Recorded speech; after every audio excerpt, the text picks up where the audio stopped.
एक अध्यापक का काम क्या होता है? अध्यापक यानी कि अध्यापन, टीचर होना एक वक्त में हमारे समाज में एक मिशन माना जाता था। एक आदर्श पेशा जो हमारे समाज को यानी कि एक नई दुनिया को, एक नई पीढ़ी को तैयार करता था, एक बेहतर भविष्य, एक देश के, एक समाज के बेहतर भविष्य के सपने के लिए। लेकिन क्या होना चाहिए अगर कोई अध्यापक अध्यापन को अपनी जिम्मेदारी से इस कदर जोड़ ले कि उसको लगे कि अब समाज में उसको केवल क्लासरूम के अंदर नहीं, क्लासरूम के बाहर भी आवाज उठाना जरूरी है। होना यह चाहिए कि हमको ऐसे हर अध्यापक का सम्मान करना चाहिए। हमें ऐसे हर अध्यापक को किसी भी नकली ईश्वर की जगह पूजना चाहिए। हमें ऐसे हर अध्यापक की मिसाल देनी चाहिए कि अध्यापक को ऐसा होना चाहिए। पर ऐसा होता है क्या? हमारे साथ आज एक अध्यापिका है जिन्होंने दरअसल अपने इस नोबेल प्रोफेशन को, अपने इस मिशन को गंभीरता से लिया, समझा कि समाज को जरूरत है अध्यापकों के लिए ये भी कि वो केवल क्लासरूम के अंदर नहीं, क्लासरूम के बाहर भी समाज बदलने का काम करें। लेकिन उनके साथ क्या हुआ हम सब जानते हैं। हमारे साथ सोनी सोरी हैं आज संवाद में, और हम सोनी सोरी से बात क्यों कर रहे हैं वही बताएंगे। लेकिन साथ में हिमांशु कुमार भी हैं हमारे साथ। हिमांशु कुमार मानवाधिकार कार्यकर्ता है, सोनी सोरी आदिवासी अधिकार कार्यकर्ता है। दरअसल मानवाधिकार ही कहा जाएगा उसको कुल मिला के, पर दरअसल चूंकि हमने आदिवासियों यानी कि ट्राइबल्स के साथ मानवों जैसा बर्ताव किया ही नहीं है, इसलिए मुझे मजबूरी में सोनी को आदिवासी अधिकार कार्यकर्ता कहना पड़ रहा है। हिमांशु जी मानवाधिकार कार्यकर्ता है। सोनी सोरी की जो कानूनी लड़ाई थी रिहाई की, उसके अलावा और भी तमाम मोर्चों पे लड़ते रहे हैं। छत्तीसगढ़ में ये दोबारा लौटे हैं, बस्तर में सोनी भी वहां पर हैं, दोनों हमारे साथ हैं। हिमांशु जी छत्तीसगढ़ में वापस लौटे हैं, मतलब वो पहले वहां पे थे, वहां से उनको क्यों छोड़ना पड़ा, इस पर भी हम बात करेंगे। और मेरे साथ इस संवाद को जो है कंडक्ट करेंगी मेरी साथी सौम्या। सौम्या उदयपुर से हमारे साथ है। हिमांशु जी और सोनी जो है बस्तर से हमारे साथ है। सबसे पहले हिमांशु जी और सोनी जी, आप दोनों का बहुत बहुत स्वागत है और शुक्रिया कि आप हमसे बात करने को तैयार हुए। और सौम्या मेरे साथ है, आप सब। और सबसे पहले मैं संवाद में हम सवाल तो शुरू करते हैं, पर आज मैं शुरू करूंगा उस वजह से जिस वजह से हमने ये तय किया कि हम सोनी से और हिमांशु जी से बात करेंगे। और ये बहुत मैं इसको जब सोनी का नाम लेता हूं तो मैं अचानक से मुस्कुरा उठता हूं कि कितना प्यार जो है वो हम सब लोग सोनी से करते हैं कि हमने सोनी जी या सोनी सोरी की जगह सोनी कहना शुरू कर दिया। ये एक लगाव का सूचक है कि आप किसी से इतना सहज है, इतना इतना आप जुड़ाव महसूस करते हैं कि आप उसे सीधे नाम से बुलाते हैं। पश्चिमी देशों में ये परंपरा जो है बहुत प्रचलित है, तो ऐसा लगता है जैसे हमारे हमारे घर का कोई सदस्य है। सोनी, तो आपका तो बहुत बहुत स्वागत है। मैं लंबे समय से चाहता था कि आपसे हम बात करें। और सबसे पहले तो उस मुद्दे पे आते हैं कि हमने एक बात लिखी थी कि क्या सत्ता बदलने से कुछ बदल जाता है उनके लिए जो सड़क पे काम कर रहे हैं। हम चुनाव होते हैं और हर बार हम खासतौर पे जो एक्टिविस्ट हैं या पत्रकार हैं, जो भी लोकतंत्र के लिए काम कर रहे हैं, वो वोट डालते हैं ये सोच के या समाज में एक माहौल बनाते हैं कि ये सरकार जो है, चूंकि ये एक्टिविस्टों के खिलाफ है, चूंकि ये उत्पीड़न कर रही है, इसलिए इसको जाना चाहिए। कई बार लोग भी हमारी बात को समझते हैं और वोट डालते हैं, लेकिन सरकारें बदल जाती हैं, वजूहात बदल जाते हैं, हालात वही रहते हैं। और सोनी को एक बार फिर से पुलिस ने उनका उत्पीड़न करना, उनको परेशान करना शुरू कर दिया है। मैं सबसे पहले जानना चाहता हूं हिमांशु जी और सोनी, आप लोगों से कि दरअसल अभी जो कुछ हो रहा है वो क्या है, अगर आप हमको बता पाए।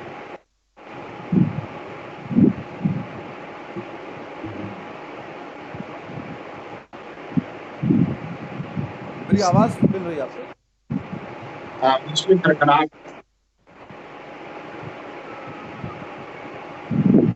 हमारी आवाज साफ है? जी आ रही है आपकी आवाज।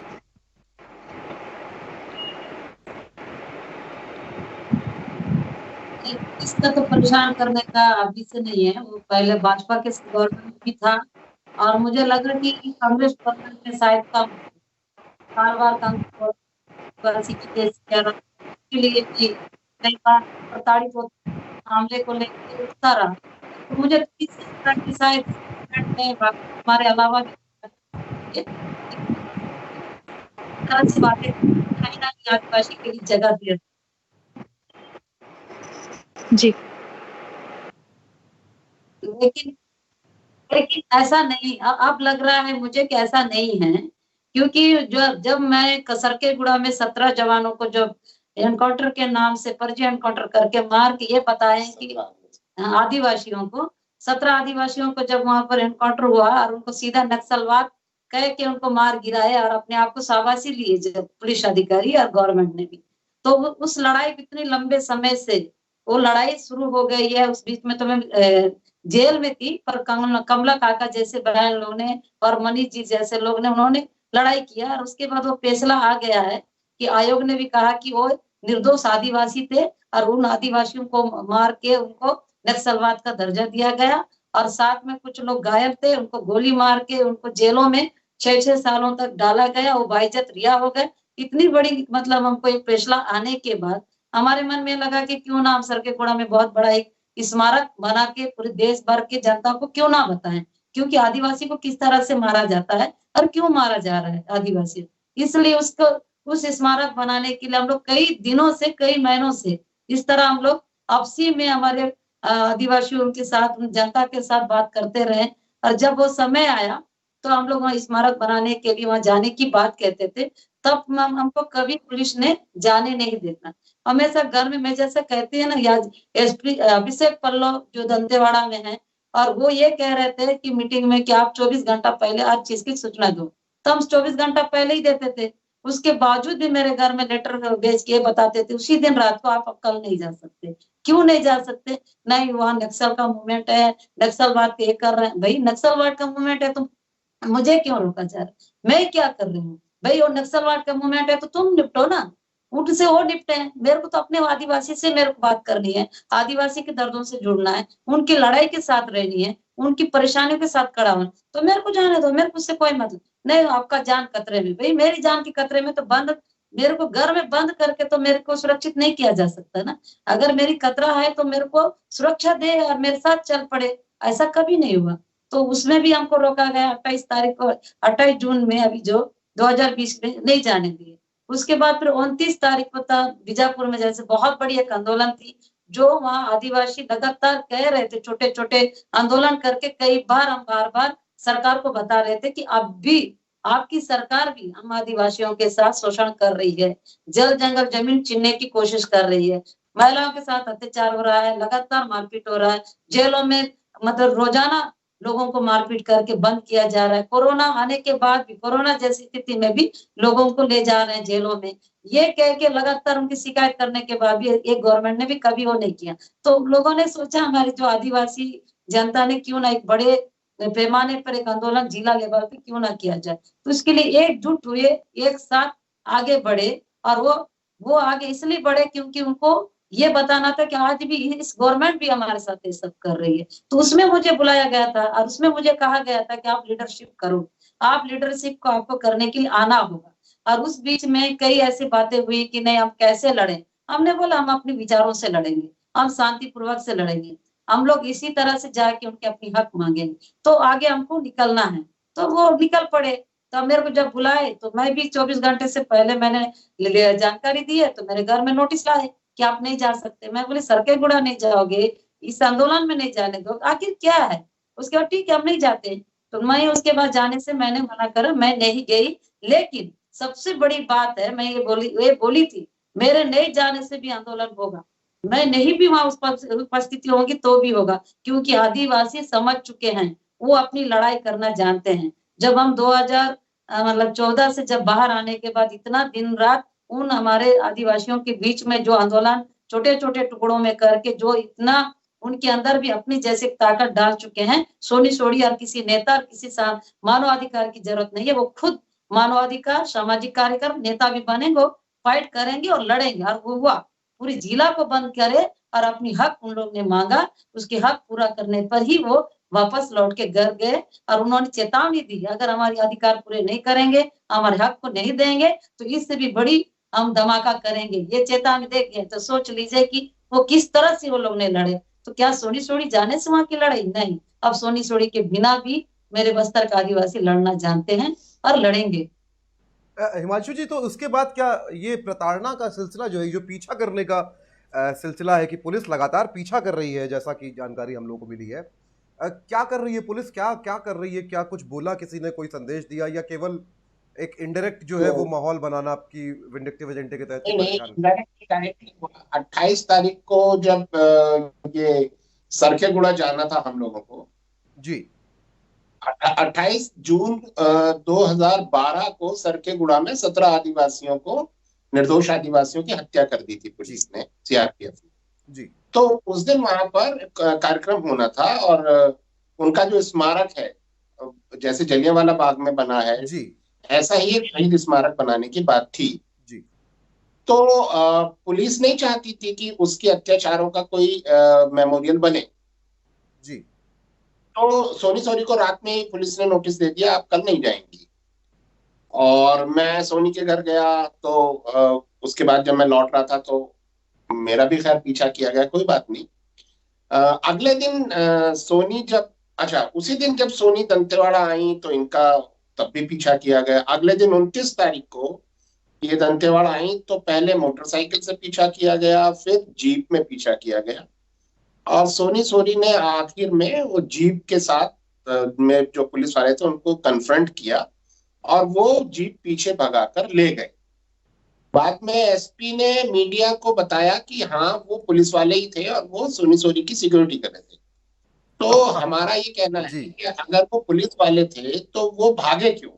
जी उनको गाड़ी से उतरकर अपना आइडेंटिटी कार्ड सोनी सोनी को दिखाना चाहिए था, अपना परिचय देना चाहिए था और बताना चाहिए था हम आपकी सिक्योरिटी कर रहे हैं। वो छुप कर भागे क्यों? जी और सोनी सोनी के साथ पहले भी पुलिस के हमले हो चुके हैं, उनके शरीर पर और उनके चेहरे पर एसिड डाल दिया गया, उनको थाने में प्रताड़ित किया गया। तो पुलिस के अत्याचारों का एक बैकग्राउंड है, उनका इतिहास है। तो सोनी सोनी डर सकती हैं, बिल्कुल ये स्वाभाविक है। और उसके बाद सोनी तुरंत मेरे पास आई और उन्होंने वो वीडियो भी दिखाया जिसमें वो कन्फ्रंट कर रही हैं पुलिस वालों के साथ। तो ये सूचना फिर हम लोगों ने एसपी कलेक्टर को भी दी, मीडिया में भी डाल दी, और उसके बाद फिर मुझे बुलाया। अगले दिन पुलिस आई मेरे घर पे और बोली कि आपने फेसबुक पे डाला है, आप जवाब देने आइए। फिर मैंने जाके जवाब दिया लिखित में। तो उसमें मैंने पुराने जो सोनी सोनी के साथ हुए हैं घटनाएं पुलिस जी अत्याचारों की, उसका भी जिक्र किया। तो डीएसपी चाहती थी कि मैं वो सब ना लिखूं, मैं सिर्फ ये कहूं कि सोनी सोनी ने मुझे बताया और मैंने लिख दिया। मैंने कहा नहीं, मैं पुरानी बातें इसलिए बताऊंगा क्योंकि आपको ये समझ में आना चाहिए कि सोनी सोनी के मन में पुलिस से डर क्यों है, उनके साथ क्या क्या हुआ है। जी तो वो सब हम लोगों ने लिख कर दिया है, और उसके बाद से थोड़ा अभी माहौल तनावपूर्ण महसूस हो रहा है हमें कि मामला तनावपूर्ण तो है। बार बार इनको नोटिस आ रहे हैं कि आप बिना सिक्योरिटी लिए क्यों गई, और इनका कहना है कि आप बताइए कि आप हाँ, सिक्योरिटी। हाँ मतलब ना जैसे मेरे को जब केमिकल अटैक हुआ, जी केमिकल अटैक के बाद मुझे मेरे लिए मतलब फोर्स दिया गया। दो गनमैन हमेशा मेरे साथ चलते हैं और जो जी कुछ सुरक्षा कर्मी मेरे घर में रहते हैं। जी जब उस समय मैंने विरोध किया कि मेरे को फोर्स नहीं चाहिए, मेरे को फोर्स नहीं रखनी है, तो मुझे पर ये इल्जाम लगाया जाता था कि इसलिए सोनी छोड़ी फोर्स को ना इनकार कर रही क्योंकि ये नक्सलवाद से मिलने का इनको मौका नहीं मिलेगा, इसलिए मना कर रही। ये बातें आई तो जी हमने सोचा कि क्यों, हमारी लड़ाई तो खुली किताब है और खुल के लड़ते हैं, हमको किसी का क्या ये सब डर। तो ठीक है, आप लोग को ऐसा लगता है तो रहो। तो वो रहने लग गए और दो गनमैन मेरे को हमेशा साथ चलते हैं। तो उसमें मेरे साथ चलते हैं, तो जब भी है मेरे को कहीं जाना होता है तो मैं उनको एक दिन पहले बता देती हूँ गनमैनों को कि भाई मेरे को कल वहां पर चलना है, वो जी लिख के दे देते हैं।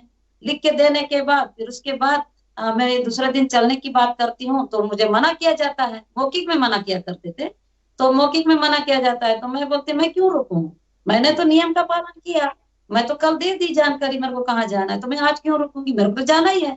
नहीं मैडम आप नहीं जा सकते, मैं तो जाऊंगी, आपके बोलने से मैं नहीं रुकने वाली हूँ। आपको मेरे पीछे ड्यूटी करना है करिए, आपको चलना है चलिए, नहीं चलना मत चलिए, लेकिन मैं आगे बढ़ूंगी। तो मैं जैसे आगे बढ़ के अपने लोगों से मिलके कुछ भी आंदोलन है, किसी के साथ अत्याचार हुआ या कोई एनकाउंटर हुआ, फर्जी एनकाउंटर में जाते हूँ, तो मैं वो लोग भी मेरे साथ चलते थे। फिर मेरे पर नोटिस आता था, आपके मना करने के बाद आप क्यों गई, आपको नहीं जाना चाहिए, आपको इतना वो करने के बाद भी जाती हैं। ये नोटिस तो मेरे पास बहुत सारे दिए गए कि फाइल बन चुकी है, तो वो नोटिस दिया गया। तो इस बार क्या हुआ, जो 28 और 29 तारीख की जो घटना घटी है, और जी 28 तारीख को मैंने जबकि कह दिया है कि मैं अब नहीं जाऊंगी सर के गुड़ा, तो उसके जी बाद मैं 10 किलोमीटर दूर है गीदम दंतेवाड़ा, तो मैं दंतेवाड़ा कितने में घर के अंदर रहूं, मैं दंतेवाड़ा उसी दिन भर पीछा किए। तो लगभग यहाँ से मैं दंतेवाड़ा से मतलब रात तक मैं घर पहुंची, तो मेरे पीछे रात तक 9 बजे तक मतलब पीछा करते रहे, मेरे घर के चारों तरफ मास्क लगा के बिना वर्दी के बैठे रहे। मेरे सब पता है कि मेरे आगे पीछे पुलिस बैठी है। अब 29 तारीख में भी यही तमाशा हुआ। 29 तारीख की जैसे निकली मैं, और उसके बाद मेरे पीछा करने लग गए। पहले वो मोटरसाइकिल में किए, फिर सोमो से, वो जो सोमो जीप से करने लगे। पहले तो लगा कि शायद मेरे ये भूल है कि ये मेरा पीछा नहीं कर। फिर मैं बहुत लंबे स्तर पे इसी जगह पे घूमती रही, ये लोग वही पीछा। जैसे मैं गाड़ी तेज चलवाती थी, मोटरसाइकिल में थी, भाई को बोलती थी कि नहीं तेज चला, तो वो लोग भी दबा के गाड़ी लेके आ जाते थे। फिर धीमी करो तो फिर धीमी हो जाती थी। तो इस चक्कर में इस सप्ताह है मेरे को, और गांव भी जाने का मैं सोच सकती थी, लेकिन मैं नहीं गई। तो मेरे को लगा ये लोग ऐसा कर क्यों रहे हैं। फिर उसी दौरान मैं हिमांशु सर के पास आने ही वाली थी, फिर मेरा पीछा ही करते रहे ये लोग। कहीं पर बैठ रहे हूँ तो गाड़ी कुछ दूरी पर मतलब खड़े रखते थे। तब मेरे मन में लगा कि ये जी तमाशा क्यों कर रहे हैं, इससे अच्छा है इनका सीधा सामना ही किया जाए और पूछा जाए। तो जी मैंने सीधा दोनों वाले के सीधा आगे आके मैंने पूछा, वो शायद गाड़ी दबाने की कोशिश कर रहे थे साइड से, लेकिन मैं जी रोड में खड़े हो गए। अब मेरे को ये लगा कि भाई, तो आज तो तुम पीछा करने में दम है, लेकिन अगर मेरे ऊपर गाड़ी चलाने में तो उसके लिए कितना दम दिखा तो मैं भी देखती हूँ। तो मैंने खड़े होके सीधा बोला कि जी ले आप ले आप लोग क्यों मेरा पीछा कर रहे हो? पीछा करना बहुत अच्छा लग रहा है तो सीधा मार दो। अब मैं मरने को तैयार, इतनी तुम्हारे अंदर में कलेजा होना चाहिए, इतना ताकत दिखाओ कि तुम मुझे मार सको, चलो जी मारो। उसके बाद फिर ये लोग ने फिर अपना ना परिचय दिया ना कुछ भी नहीं बोले, बिना नंबर की गाड़ी, उसके बाद वापस वो मुड़ के भग गए। तो उसको मैं क्या समझूंगी, मेरे को तो ऑलरेडी इससे पहले तो मेरे को इतनी सारी चीजें, मैं तो झेलते आ रही हूँ ना, तो मेरे को क्या संदेह करना क्या गलत था। अब उसमें जी मेरे को कहा जा रहा आपने वीडियो क्यों बनाए, तो मैंने डीएसपी मैडम मुझे कहती है कि आप वीडियो कैसे बनाए क्यों बनाए। तो मेरा कहना है कि मैडम अगर मेरे को लग रहा है आज सुरक्षित हूँ तो मैं वीडियो बनाई तो क्या बुरा की, मैं अपने आप को बचाव के लिए वीडियो बनाई तो क्या, मैं कोई बंदूक लेके तो मैं नहीं चलाई हूँ, एक वीडियो ही तो बनाई हूँ। तो वो भी गलत है, मतलब आदमी खुद की सुरक्षा ऐसा कर रहा है, ये कौन से दायिका कि वो नहीं वीडियो बना सकता। ये तो वैसे इस भी तरह से बहुत मेरे को लगा। बहुत दिलचस्प बात है हिमांशु जी सोनी की। एक तरफ ये कहा जा रहा है कि ये पुलिस वाले नहीं है और एक तरफ ये कहा जा रहा है कि आपने इनका वीडियो क्यों बना लिया। जब वो पुलिस वाले हैं ही नहीं तो क्यों फर्क पड़ना चाहिए कि उनका वीडियो किसी ने बना लिया। एसपी ने एक्सेप्ट कर लिया, एसपी ने एक्सेप्ट कर लिया जी कि वो पुलिस वाले थे। जी हालांकि डीएसपी साहिबा ने कहने की कोशिश करी थी कि पता नहीं कौन थे। हमने कहा नहीं नहीं, एसपी साहब एक्सेप्ट कर चुके हैं। तो जी अब तो वो ऑफिशियल हो गया है कि वो पुलिस वाले थे। अब सवाल ये उठता है, पुलिस वाले थे तो बिना नंबर प्लेट की गाड़ी में क्यों थे, बिना वर्दी के क्यों थे, और उन्होंने सोनी को अपना परिचय क्यों नहीं दिया। जी अरे तो सर, इसमें दूसरी बात है कि जी जो सोनी गनमैन मेरे साथ हमेशा चलते हैं जी उनको अपनी गाड़ी में क्यों नहीं बैठाया, जी उनको अपनी गाड़ी में। अब एसपी मतलब यहाँ के दंतेवाड़ा के एसपी का कहना, ये जो यहाँ की एडिशनल एसपी जो मैडम है नोडल अधिकारी, उसका कहना यह है कि नहीं उनको लेके नहीं गई। भाई मेरे को सुरक्षा दी हो तो गाड़ी तो नहीं दी हो, अब गाड़ी मेरे पास भी नहीं है। अब ये लोग ये कहते हैं कि सुरक्षा दिया, तो उनका उनका दायित्व बनता है कि गाड़ी उड़ी सब दे के मेरी सुरक्षा करे। जब जी मेरे पास गाड़ी ही नहीं है और मेरे को ये कहते हैं कि आपको गाड़ी में लेके घूमना, मैं बोली मैं क्यों लेके घूम मैडम, आप मेरी सुरक्षा दे रहे हो तो गाड़ी अगर सबकी सुविधा आप करेंगे मैं क्यों करूं। अभी अभिषेक पल्लो एसपी कहते हैं सोनी सोनी चाय भी नहीं पिलाती। तो ये बात बताइए, ये तो मैं क्यों चाय पिलाऊंगा। चाय जी तो चाय तो वो पिलाएंगे, वो कितने हमारे लिए वो करते हैं, मेरे को वीआईपी जैसा कोई ट्रिक करते नहीं है। तो जी मैं क्यों चाय पिलाने लगूं और क्यों वो करूं। तो इस तरह से मेरे को बोल के ये बोलना चाहते हैं कि पुलिस के साथ ये बहुत ये करती है, लेकिन ऐसा नहीं है। अगर मेरे चाय ना पिलाने से अगर कोई घर में आके बैठ जाता था, उसको बोलते सोनी सोनी से दोस्ती क्यों, तुम्हारी स्टार अभी मतलब उतार देंगे, तुम्हारे स्टार नहीं लगेंगे, इस तरह की भी पुलिसों को धमकी दिया। मतलब मैं पुलिस वाले से बात करूं तो दिक्कत, नहीं करूं तो दिक्कत। तो इस तरह से मेरे को तो परेशान किया जाए। ऐसा तो पुलिस वाले पूरे के पूरे मेरे लिए तो दुश्मन तो नहीं है ना कहीं उनमें भी मानवता है कुछ लोगों में। कुछ जी गलत है तो पूरे गलत नहीं हो सकते हैं। तो जी। मैं सबके सबके साथ तो दुश्मन के रूप में नहीं लड़ सकते, वो भी तो मेरे दोस्त हो सकते हैं। तो बिल्कुल। उनके साथ भी प्रॉब्लम है, उनको भी कहा जाता है कि सोनी सोनी से दूर रहो। तो मतलब क्या है? तो मेरा सवाल ये है कि मेरे साथ जो गनमैन घूमते तो उनको उस सोमो गाड़ी में क्यों नहीं बैठाए? और वो बैठते तो मैं पहचान लेती, तो डेली का मेरी सुरक्षा के लिए रहते हैं। उनको नहीं लाए, उनको जी कोई नहीं ला के किसी और लोगों को साथ लेके ये लोग घूम रहे थे। जी। सौम्या, आप कुछ पूछना चाहती हैं?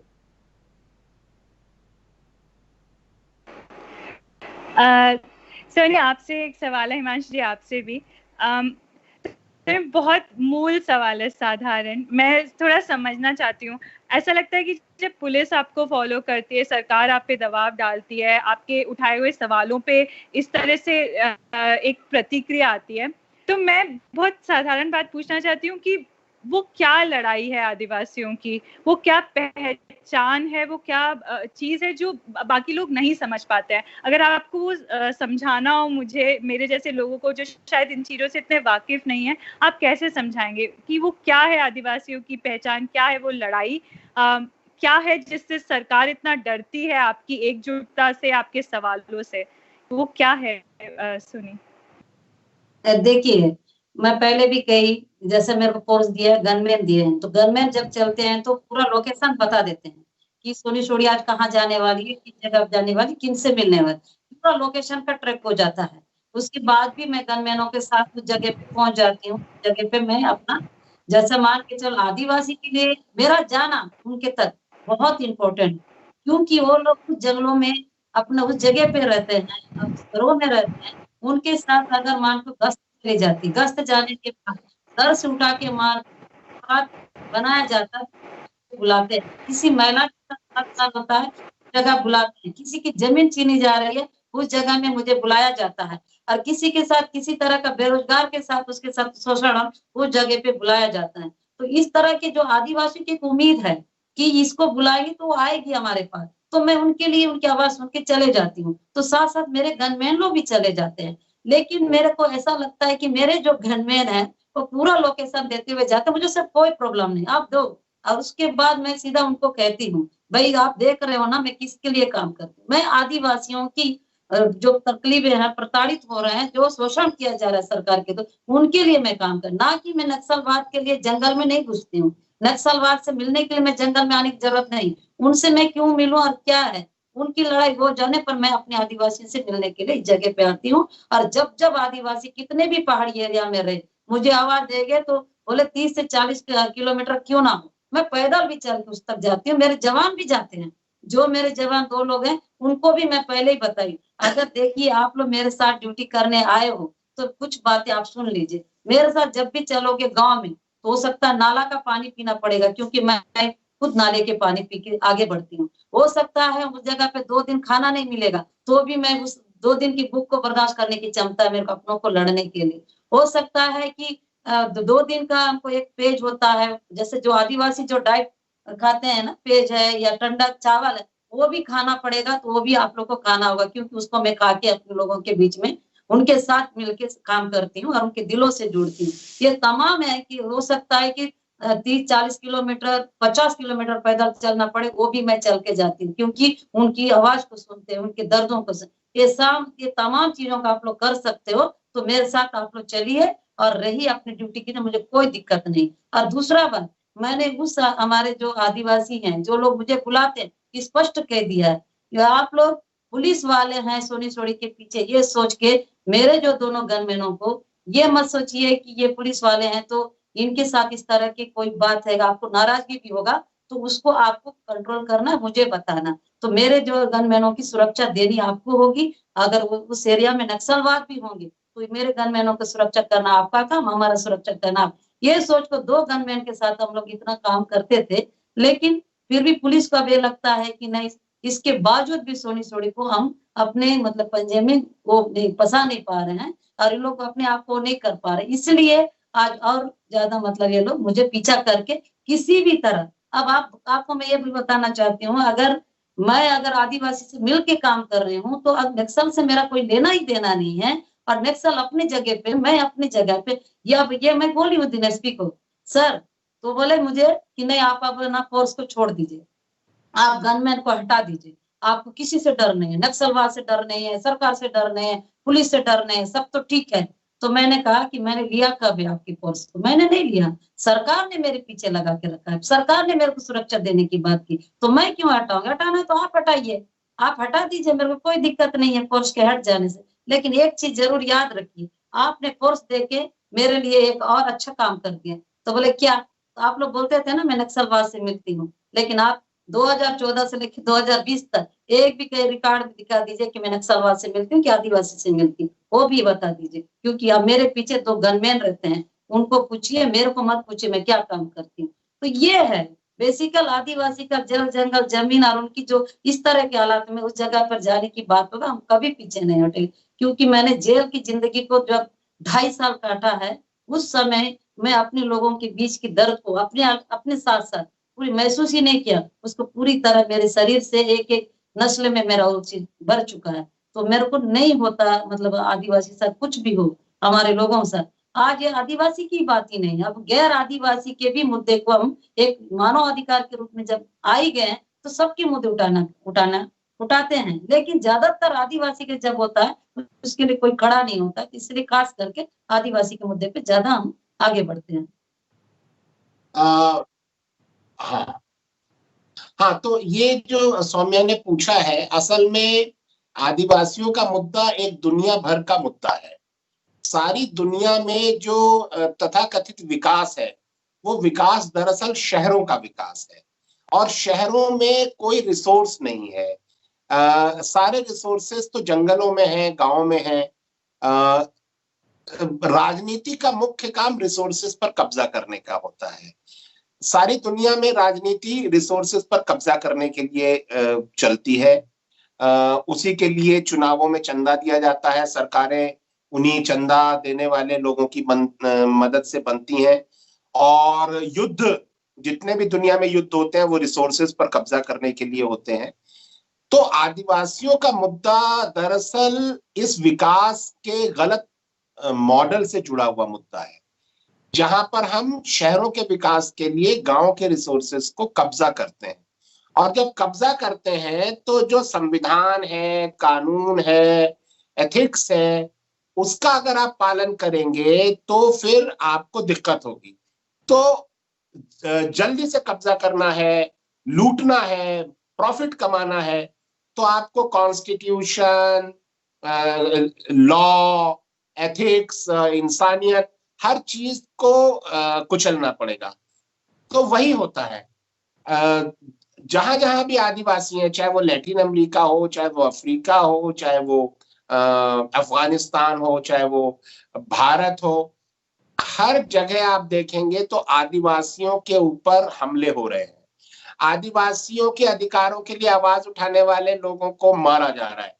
मैंने अभी थोड़े दिन पहले एक रिपोर्ट करी थी जिसमें मैंने पूरा बताया था कि कैसे लैटिन अमेरिकी देशों में, फिलीपींस में, अफ्रीका में, भारत में, आप देखिए ना कितने सारे हमारे सोशल एक्टिविस्ट जो अपने 50s और 60s में हैं, चाहे वो सुधा भारद्वाज हो, चाहे वो गौतम नवलखा हो, सब बहुत ऐसे लोग हैं जिन्होंने सारी जिंदगी अपनी कैरियर अपना छोड़ करके आए और आदिवासियों के और गरीबों के लिए काम किया। आज सब जेलों में पड़े हुए हैं। सोनी सोरी के साथ जितना टॉर्चर हुआ है, तो ये असल में संसाधनों की लूट और विकास के गलत मॉडल से निकली हुई हिंसा है, जिसको आदिवासी भुगत रहे हैं। और आदिवासी पहले तो नहीं समझ पा रहे थे कि आखिर हमें मारा क्यों जा रहा है, लेकिन अब वो समझने लगे, अब वो कहने लगे कि हमारी जमीन के लिए हमको मार रहे हैं और जमीन हम नहीं देंगे। एक विनोद कुमार शुक्ल हिंदी के कवि हैं, छत्तीसगढ़ में ही रहते हैं, जी जी, रायपुर में जी रहते जी, हैं विनोद जी। जी जी जी। उनकी एक कविता मुझे याद आ गई। वो कहते हैं कि शहर से सोचता हूँ कि जंगल क्या मेरी सोच से भी कट रहा है। शहर से सोचता हूँ कि जंगल क्या मेरी सोच से भी कट रहा है। जंगल में जंगल नहीं होंगे तो कहाँ होंगे? शहर की सड़कों वाह। के किनारे के पेड़ों में होंगे। रात को सड़क हम्म, के पेड़ों के नीचे सोते हुए आदिवासी परिवार के सपने में एक सल्फी का पेड़ और बस्तर की मैना आती है, पर नींद में वाह। स्वप्न देखते उनकी आंखें फूट गई हैं। परिवार का एक बूढ़ा है और वो अभी भी सुन लेता है, पर स्वप्न देखते हुए आज स्वप्न की एक सूखी टहनी से उसकी आंख फूट गई। ओ, मैंने स्क्रीन पर भी आज ये टेक्स्ट जो है वो डाला है कि जी छत्तीसगढ़ से दूर या झारखंड से दूर या उड़ीसा से दूर या कोई भी ऐसा इलाका, तमिलनाडु में भी हो सकता है, कर्नाटक में भी, और जी वहां भी जहां सीआईएसएफ है, जहां सीआरपीएफ है, और वहां भी जहां ग्रे हाउंड बना दिए गए। और ये कितनी वैसी बात है कि आप ये सोच के देखें कि जो कुत्तों की शिकारी नस्ल होती है उसके नाम पे आप एक प्लाटून का ये एक खास तरह की पैरामिलिट्री फोर्स का नाम रखते हैं। ये भी एक मानस जो है कि किस तरह का मानस है अपने ही लोगों के प्रति, अपने ही, आप जिनको देश का, अपने ही देश का वासी कहते हैं, संविधान भी मूल निवासी जिनको मानता है, उनके लिए शिकारी कुत्तों जी की नस्ल के नाम पे एक फोर्स बनाई जाती है, यानी कि शिकार करने के जी लिए, जो आंध्रा में बनाई गई थी, जी ग्रे हाउंड जिनको कहते थे। अ, जी तो मैंने स्क्रीन पे यही लिखा है कि जंगल से दूर शहर तक ये आवाज क्यों नहीं पहुंचती? हिमांशु जी, क्या लगता है आपको, ये आवाज यहां तक आती क्यों नहीं है शहरों तक? बार बार चीखने के, देखिए, बार बार चिल्लाने के बाद भी। नहीं तो शहरों का जो इंटरेस्ट है वो आदिवासी के इंटरेस्ट से बिल्कुल विरोधी है। शहर अगर गांव को लूटेगा नहीं, आदिवासी को लूटेगा नहीं, तो शहर जिंदा कैसे रहेगा? शहर तो जिंदा ही लूट पर है। शहर कुछ उगाता थोड़ी है, शहर सिर्फ खाता है, वो सिर्फ कंज्यूम करता है।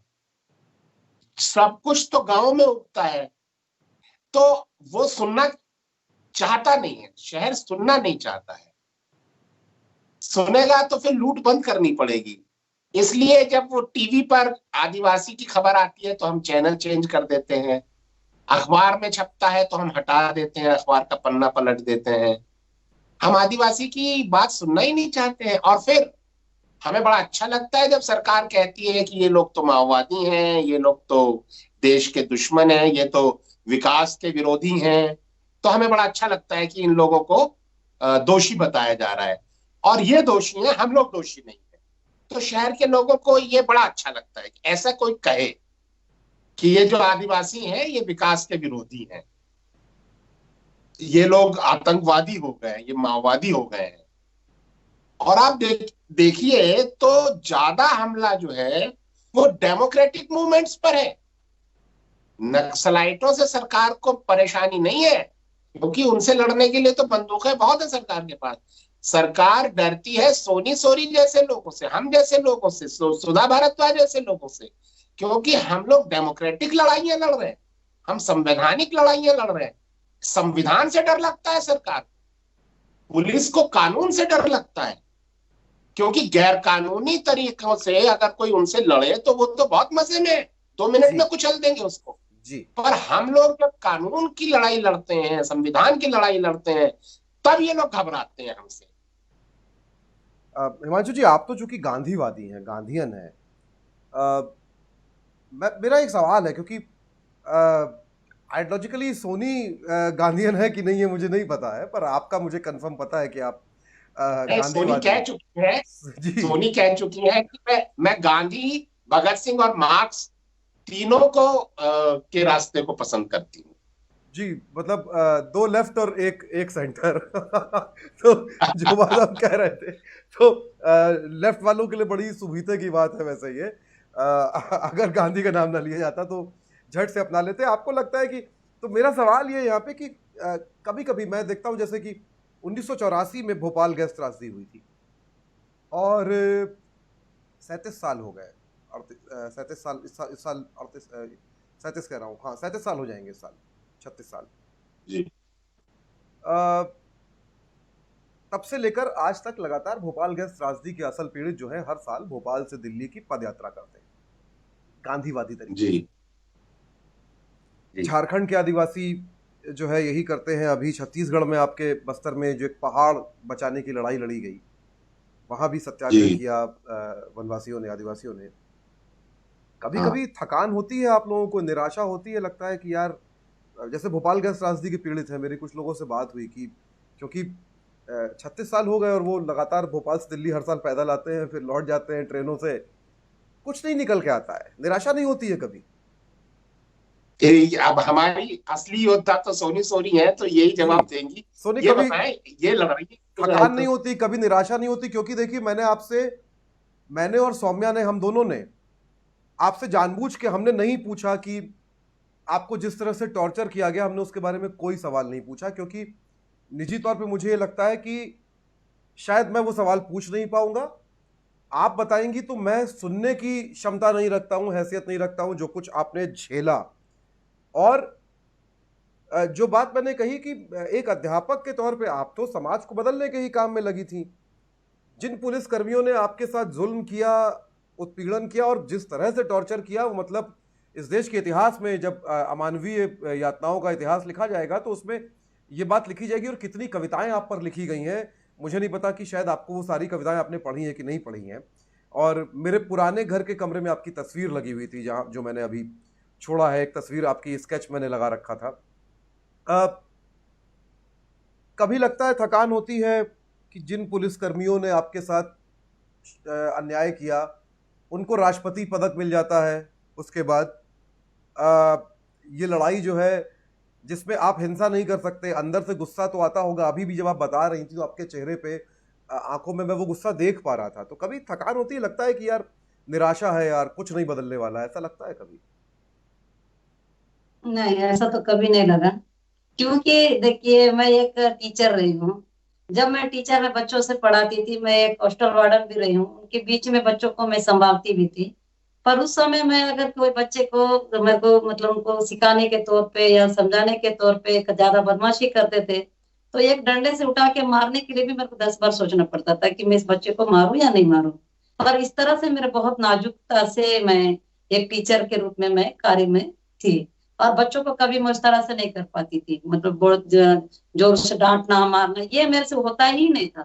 लेकिन जब पुलिस ने अरेस्ट करा, अरेस्ट के बाद जो हाल मेरी जो हरकतें की है पुलिस वाले ने, चाहे वो करंट शॉट दिए हों, पत्थरे डाले हों, जो भी मेरे साथ जैसा है, पर वो शायद मुझे लगता है वो जुल्म मुझ पे ना होता तो शायद मेरे अंदर इतनी ताकत कभी नहीं आती।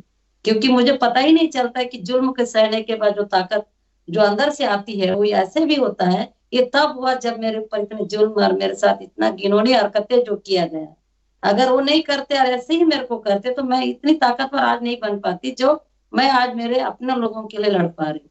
और रही सवाल उदास होने की या निराशा, निराशा कैसा हो, जब जैसे कि नंदराज पहाड़ी के लिए हम लोगों ने कई लंबे लड़ाई लड़े, क्योंकि वो नंदराज पहाड़ एक हमारी कौम का सबसे बड़ी देवी देवता के रूप में माना जाता है। उस पहाड़ को जब अडानी ने अपने अंडर में लेने की बात आई और वो करने आए, तो हम सब लोग ने मिलके उस लड़ाई को लड़ा। क्योंकि वो आदिवासी हमारे हमारे आदिवासी की कौम है कि देवी देवता है, और उसके लिए नहीं लड़ेंगे तो हम किसके लिए? वो पहाड़ हमारा है, वो देवी हमारी, ये प्रकृति हमारी है, ये सोच के पूरे क्षेत्र के लोग निकल के उसकी फाइट किए। और उसमें कभी निराशा और आशा की बात आई नहीं। हमको ये लगा कि हमको लड़ना है, लड़ेंगे तो हमारी चीजें बचेगी, लड़ेंगे तो हम आगे जिंदगी जिएंगे। और आज भी पुलिस लगातार मतलब 2011 से लेके 2020 में ऐसा कहीं नहीं हुआ कि मेरे कभी सुकून से मुझे चैन से रहने दिया हो। चाहे कलूरी आए, कलूरी ने भी उतने ही मुझ पे इस तरह की हरकतें किए, जुल्म किए, केमिकल अटैक किए, सब कुछ उन्होंने किया। तब भी मेरे अंदर में नहीं आया कि मैं हार गई हूँ या मैं निराश हो गई हूँ। बैठ तो ये देखिए, ये किस्मत वाले को मिलता है इस तरह का लड़ना और वो मैदान। और उस मैदान के लिए अगर हम इस तरह रह के जूझेंगे, लड़ेंगे, और वही निराशा ही लोगों को दिखता होगा निराश का पल है, लेकिन वो निराशा ही हमारी लड़ाई की ताकत बन जाती है। और निराशा तो कभी नहीं। अगर जब मेरे को लगता है कभी कभी 10 दिन तक मैं चुप बैठ जाती हूँ और कुछ भी नहीं करती हूँ, तो मुझे ऐसा लगता है मैं क्या कर रही हूँ, मेरे को तो कुछ और करना चाहिए जो मैं नहीं कर रही हूँ। तो फिर मेरे को ना घर से बाहर निकल के फिर मेरे को लगता है नहीं, मुझे ये करना चाहिए। क्योंकि जब मतलब शांत से बैठो तो मुझे निराशा लगता है। लड़ाई के रूप में जब भी मैदान में निकलो तो कभी निराशा लगता ही नहीं। उसमें मेरी बहुत ज्यादा एक ताकत होती है और मैं खुद को बहुत खुशी महसूस करती हूँ। जब जब आंदोलन होती है उनके बीच में फाइट करते हैं, जैसे बीच में एक आंदोलन हुआ, उन्होंने मुझे गाड़ी में डाल के थाने में लाया, इतने मतलब घंटे बैठाया, कई तरह के उन्होंने मुझसे प्रताड़ित के रूप में मानसिक रूप से टॉर्चर किया। तो उस समय मुझे एक खुशी होती है, यही मेरा दवा है, जब जब आप लाओगे, जब जब मुझे इस तरह करोगे। एक डॉक्टर होता है ना कि इलाज करता है उसके जख्म को, तो वैसे एक इलाज पुलिस वाले कर देते हैं, तो उससे मेरे को ठीक होके मेरे अंदर और ऊर्जा आती है। तो मेरा निराशा की तो बात ही नहीं है। मैं सोनी जी जब जी देखता हिमांशु। हूँ तो सोनी एक पावर हाउस की तरह लगती है। ना वो खुद ताकत से हमेशा लबरेज रहती हैं, बल्कि उनके आसपास के लोग उनसे चार्ज होते रहते हैं। सोनी को मैं पिछले 25-26 सालों से जानता हूँ, उनको देख रहा हूँ। जी वो इतनी ज्यादा मतलब जब हम सोनी के साथ रहते हैं तो ऐसा लगता है कि हम हिस्ट्री को घटित होते हुए देख रहे हैं। वो एक हिस्टोरिकल फिगर है जो जिसको हम होते हुए देख रहे हैं इस वक्त। सोनी की ताकत लाजवाब है। हम जब उनके साथ रहते हैं तो हम सब उनसे ताकत महसूस कर लेते हैं। और उनके आसपास जितने भी आदिवासी हैं, आज सोनी को कहीं भी अगर कोई घटना घटती है तो सबसे पहले सोनी को फोन करते हैं आदिवासी, और वो इनसे झगड़ा करते हैं कि तुमको आना ही पड़ेगा। और सोनी किसी भी तरीके से कहीं से किराए की व्यवस्था करके कैसे भी करके जाती हैं और उनकी लड़ाई को लड़ती हैं। मुकदमा चाहे हाई कोर्ट में ले जाना हो, चाहे जिला में ले जाना हो, चाहे वो मीडिया में लड़ाई लड़नी हो या जन आंदोलन करना हो, वो सारा कर रही है। निराशा तो सोनी के शब्दकोश में जैसे है ही नहीं। आप होते हैं हिमांशु जी कभी निराश, उत्तेजित या नहीं, अ, उत्तेजित तो मैं हो जाता हूँ, गुस्सा मुझे आता है, लेकिन जी मेरे पिताजी गांधी जी के साथ रहे और वो कहते थे कि बापू बोलते थे कि अपने गुस्से को अपनी ताकत बनाओ। जी। गांधी जी कहते थे, I have bottled up my anger hmm. And now it has become my energy. तो स्ट्रेंथ। तो गांधी की वही बात हम याद रखते हैं और अपनी ताकत को, अपने गुस्से को अपनी ताकत बनाते हैं। आप चरखा साथ लेकर गए हैं अपना बस्तर की, चल रहा है वो अभी नियम से? हाँ हाँ हाँ, मैं चरखा चलाता हूँ। और अभी पिछले दिनों मैंने सारके गुड़ा वाले मामले पर थाने में 2 दिन धरना दिया। जी अनशन किया। हम लोगों ने कहा रमन सिंह के खिलाफ एफआईआर लिखो। तो जी हम आदिवासियों के साथ 2 दिन बैठे, मैंने 2 दिन तकली चलाई वहां पर। जी। सौम्या कुछ पूछना चाह रही है, सौम्या? जी हिमांशु जी, आपने बहुत अच्छे से वो बात बताई कि शहर लूट पे ही बना है। शहर समझ ही नहीं सकता इन बातों को, क्योंकि उनकी जो मांगे हैं या उनके जो आइडिया है विकास का, वो बिल्कुल अलग है आदिवासियों से। एक तो संसाधनों की लड़ाई है हिमांशु जी। मुझे लगता है कि क्या कहीं आदिवासियों की पहचान भी खतरे में है, क्योंकि मैंने कहीं पढ़ा था, सोनी आपने कहा था कि कुछ लोग अब मंगलसूत्र पहनने लग गए हैं। कुछ लोग अब जो त्योहार आप लोग नहीं बनाते हैं, जो आप लोगों में नहीं है प्रचलित, वो त्योहार आप में बनाने लग गए हैं, या कुछ कहीं वो कोशिश जारी है। कहीं उस पहचान पे भी एक क्या लगता है कि प्रहार आता है, और क्या वो एक ब्राह्मणवादी सोच का नतीजा है, या वो शहर की सोच का नतीजा है, उन लोगों की सोच का नतीजा है जो लोग आपसे कभी समझ ही नहीं पाए आपकी चीजों को? उनका क्या वजह रही होगी? हिमांशु जी और सोनी, आप बताइए। नहीं, ये चीज तो है, मंगलसूत्र, चूड़ियां, ये सारी चीजें जबकि हमारे कल्चर पे नहीं है। अगर मतलब मंगलसूत्र पहनने का नहीं है, सिंदूर का नहीं है, वो तो एक विश्वास, आप विचार, आप दिलों से रिश्ता वो बनाते हैं। और जैसा मतलब कई जगह होता है ना, पति मर जाओ तो फिर उसकी चूड़ियां फोड़ी जाती है, ऐसा नहीं है हमारे में। हम जैसा मतलब दोनों अगर पति पत्नी एक हो गए, बस ये जानते हैं कि हम दोनों एक पति पत्नी हैं। अगर वो कल को अगर कुछ हो जाता है तो इसका मतलब ये नहीं कि वो महिला अपनी पूरी श्रृंगार को उतार के ये बताए कि अब वो मेरे पति नहीं है तो मैं अब ऐसे रहे, ऐसा नहीं। उसकी पूरी आजादी है हमारे कौम में, हमारे समाज में। इसका कोई भी इस तरह का विरोध नहीं है। वो महिला जैसे पहले थी वैसी वो कल भी रह सकती है, ऐसा कुछ नहीं। लेकिन अभी कुछ समय पहले मतलब इस तरह हो रहा था, मंगलसूत्र पहनना, ये चूड़ियां पहनना, सिंदूर, ये सारी चीजें, तो वो चीजों को मैं भी ये सोच में पड़ गई कि एक हो क्या रहा है। लेकिन अभी कुछ समय से ये हो गया कि ये सारी चीजें पहनने ओढ़ने के बाद हमारी जो कल्चर, हमारा जो रहन सहन, सब कुछ खत्म होते नजर आ रहा था। इससे बाद हिंदुत्ववाद के रूप में हमारे जो आदिवासी के लोग हैं अपने आप को हिंदुत्ववाद के रूप में इधर वो होते जा रहे थे। तो इसमें फिर हम लोगों को बहुत चिंता लगने लगा कि भाई हमारी पहचान तो पहनाव ओढ़ाव हमारे खान पान से है। अगर आज हमारे खान पान पहनाव ओढ़ाव को अगर खत्म करके अगर हिंदुत्ववाद की जो पहनाव ओढ़ाव और उनकी खान पान लाए तो हमारे समुदाय खत्म हो जाएगी, हम आदिवासी फिर कहाँ।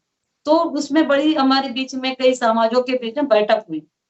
उस बैठक होने के बाद अब गांव गांव में हम लोग ने फिर से एक मुहिम चलाया कि भाई हमारी जो कल्चर है हम उसी पे जिएंगे, हमारी जो बोली भाषा है उसी पर हम रहेंगे, हमारा जो पहना ओढ़ा हम उसी पे ही रहेंगे, हमने जो हमारे पूर्वजनों से जो त्योहार मनाते आए अब वही करेंगे, और जो हमारे जो भी है शादी ब्याह का रस्म है जो हमारे कल्चर पे उसी पे करेंगे। ये सारा हम एक मुहिम चलाए जिससे आज आदिवासी लोग फिर से अपने आप को अब समझ में आ गया है कि अगर हम अपनी पहचान को इस पहचान को उसमें ढलेंगे तो हम समुदाय हमारी खत्म हो जाएगी, क्योंकि हमारी पहचान हमारा पहना ओढ़ा डाइट और हमारे मतलब नेचुरल कल्चर से इस संस्कृति से है, हम एक ऐसे जाने जाते हैं। ये बहुत लोगों पे ये बातें आ गई। तो अब होली जैसे चीजें गांव में नहीं मनाते हैं, दिवाली नहीं मनाते हैं, रक्षाबंधन वो है ही नहीं हमारे, वो भी अब नहीं मनाते हैं, गणेश का जो वो करते हैं उसको भी नहीं मानते।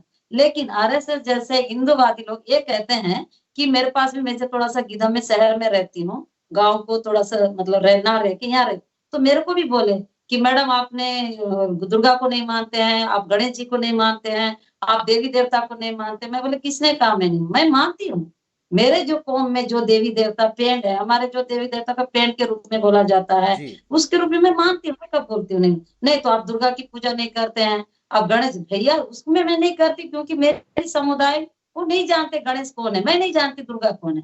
लेकिन आपके धर्म में, आपके हिंदुत्ववाद में वो चीज तो आप करिए ना, आपको मना को थोड़ी ना कर रहे, वो आपके अपनी कल्चर की सब। मेरा जो कल्चर है, मेरे जो कौम में, मेरी समुदाय में जो, उसको मैं फॉलो करूंगी। आपकी चीज को मेरे को जबरदस्ती बोलोगी कि हमारी दुर्गा माता के मंदिर में माथा टिकाओ या गणेश जी को आप ऐसा करो, ये नहीं, मैं उसकी विरोध भी नहीं करी, वो आप करिए, हम आपको मना नहीं। लेकिन मेरी जो चीजें मैं किसको मानू ये मेरा अधिकार है। तो इस तरह से मैं शहर के बीच में भी ये भी मेरी लड़ाई होती है। फिर वो से बोलते हैं कि तो आप हिंदू नहीं है, तो मैं बोले मैं हिंदू नहीं हूँ।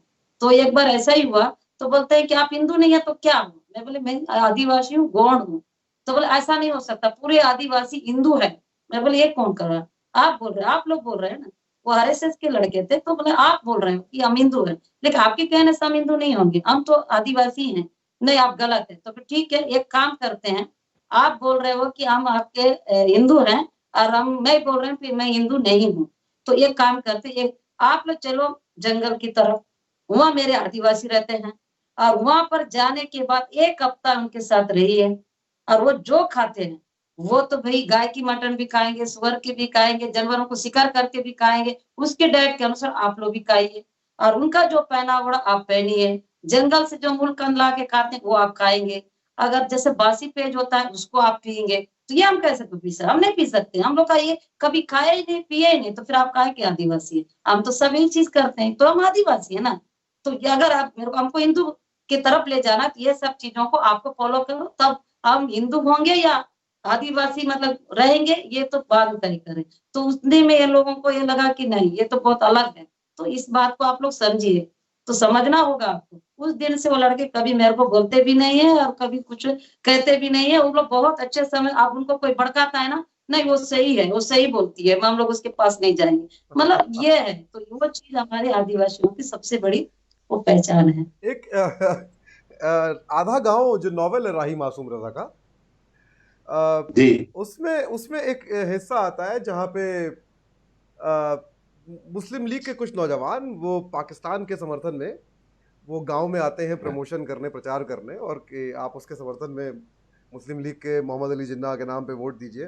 और वहाँ पे एक औरत आती है और वो अपना कुछ देसी लॉजिक जो है वो देती है, और वो मुस्लिम लीग के शेरवानी, इस्त्री की हुई शेरवानी अचकन वाले जो नौजवान हैं जो बिल्कुल पढ़े लिखे अलीगढ़ यूनिवर्सिटी से आए थे, वो उस देसी लॉजिक से ढेर हो जाते हैं। और उस समय एक किरदार है आधा गांव का जो कहता है कि आप लोग इस देहाती लॉजिक का मुकाबला, इस देसी लॉजिक का आप मुकाबला नहीं कर सकते, क्योंकि आपने किताबें पढ़ी है और इस औरत ने जिंदगी पढ़ी है। सोनी अभी जो बात कर रही थी किसी किताब में ये नुस्खा नहीं मिलेगा, ये लॉजिक जो है ये कहीं नहीं पढ़ाया जाएगा। पर आप जिंदगी से जो सीख रहे हैं, और खास तौर पे जो जंगल की जिंदगी है, जो जिस तरह का स्ट्रगल है, और तो ये लॉजिक शायद मुझसे अगर कोई कहता तो मैं ये लॉजिक नहीं दे सकता था। मैं और सौम्या हम दोनों ही हंस रहे थे सुनते हुए उस समय। और यही मैं कह रहा हूँ, मैं शुरुआत में मैंने कहा कि सोनी से बात करते हुए लगता है आप अपने घर के किसी आदमी से बात कर रहे हैं बैठ के मजे से। कभी एक बार भी मैंने शिकन नहीं देखी।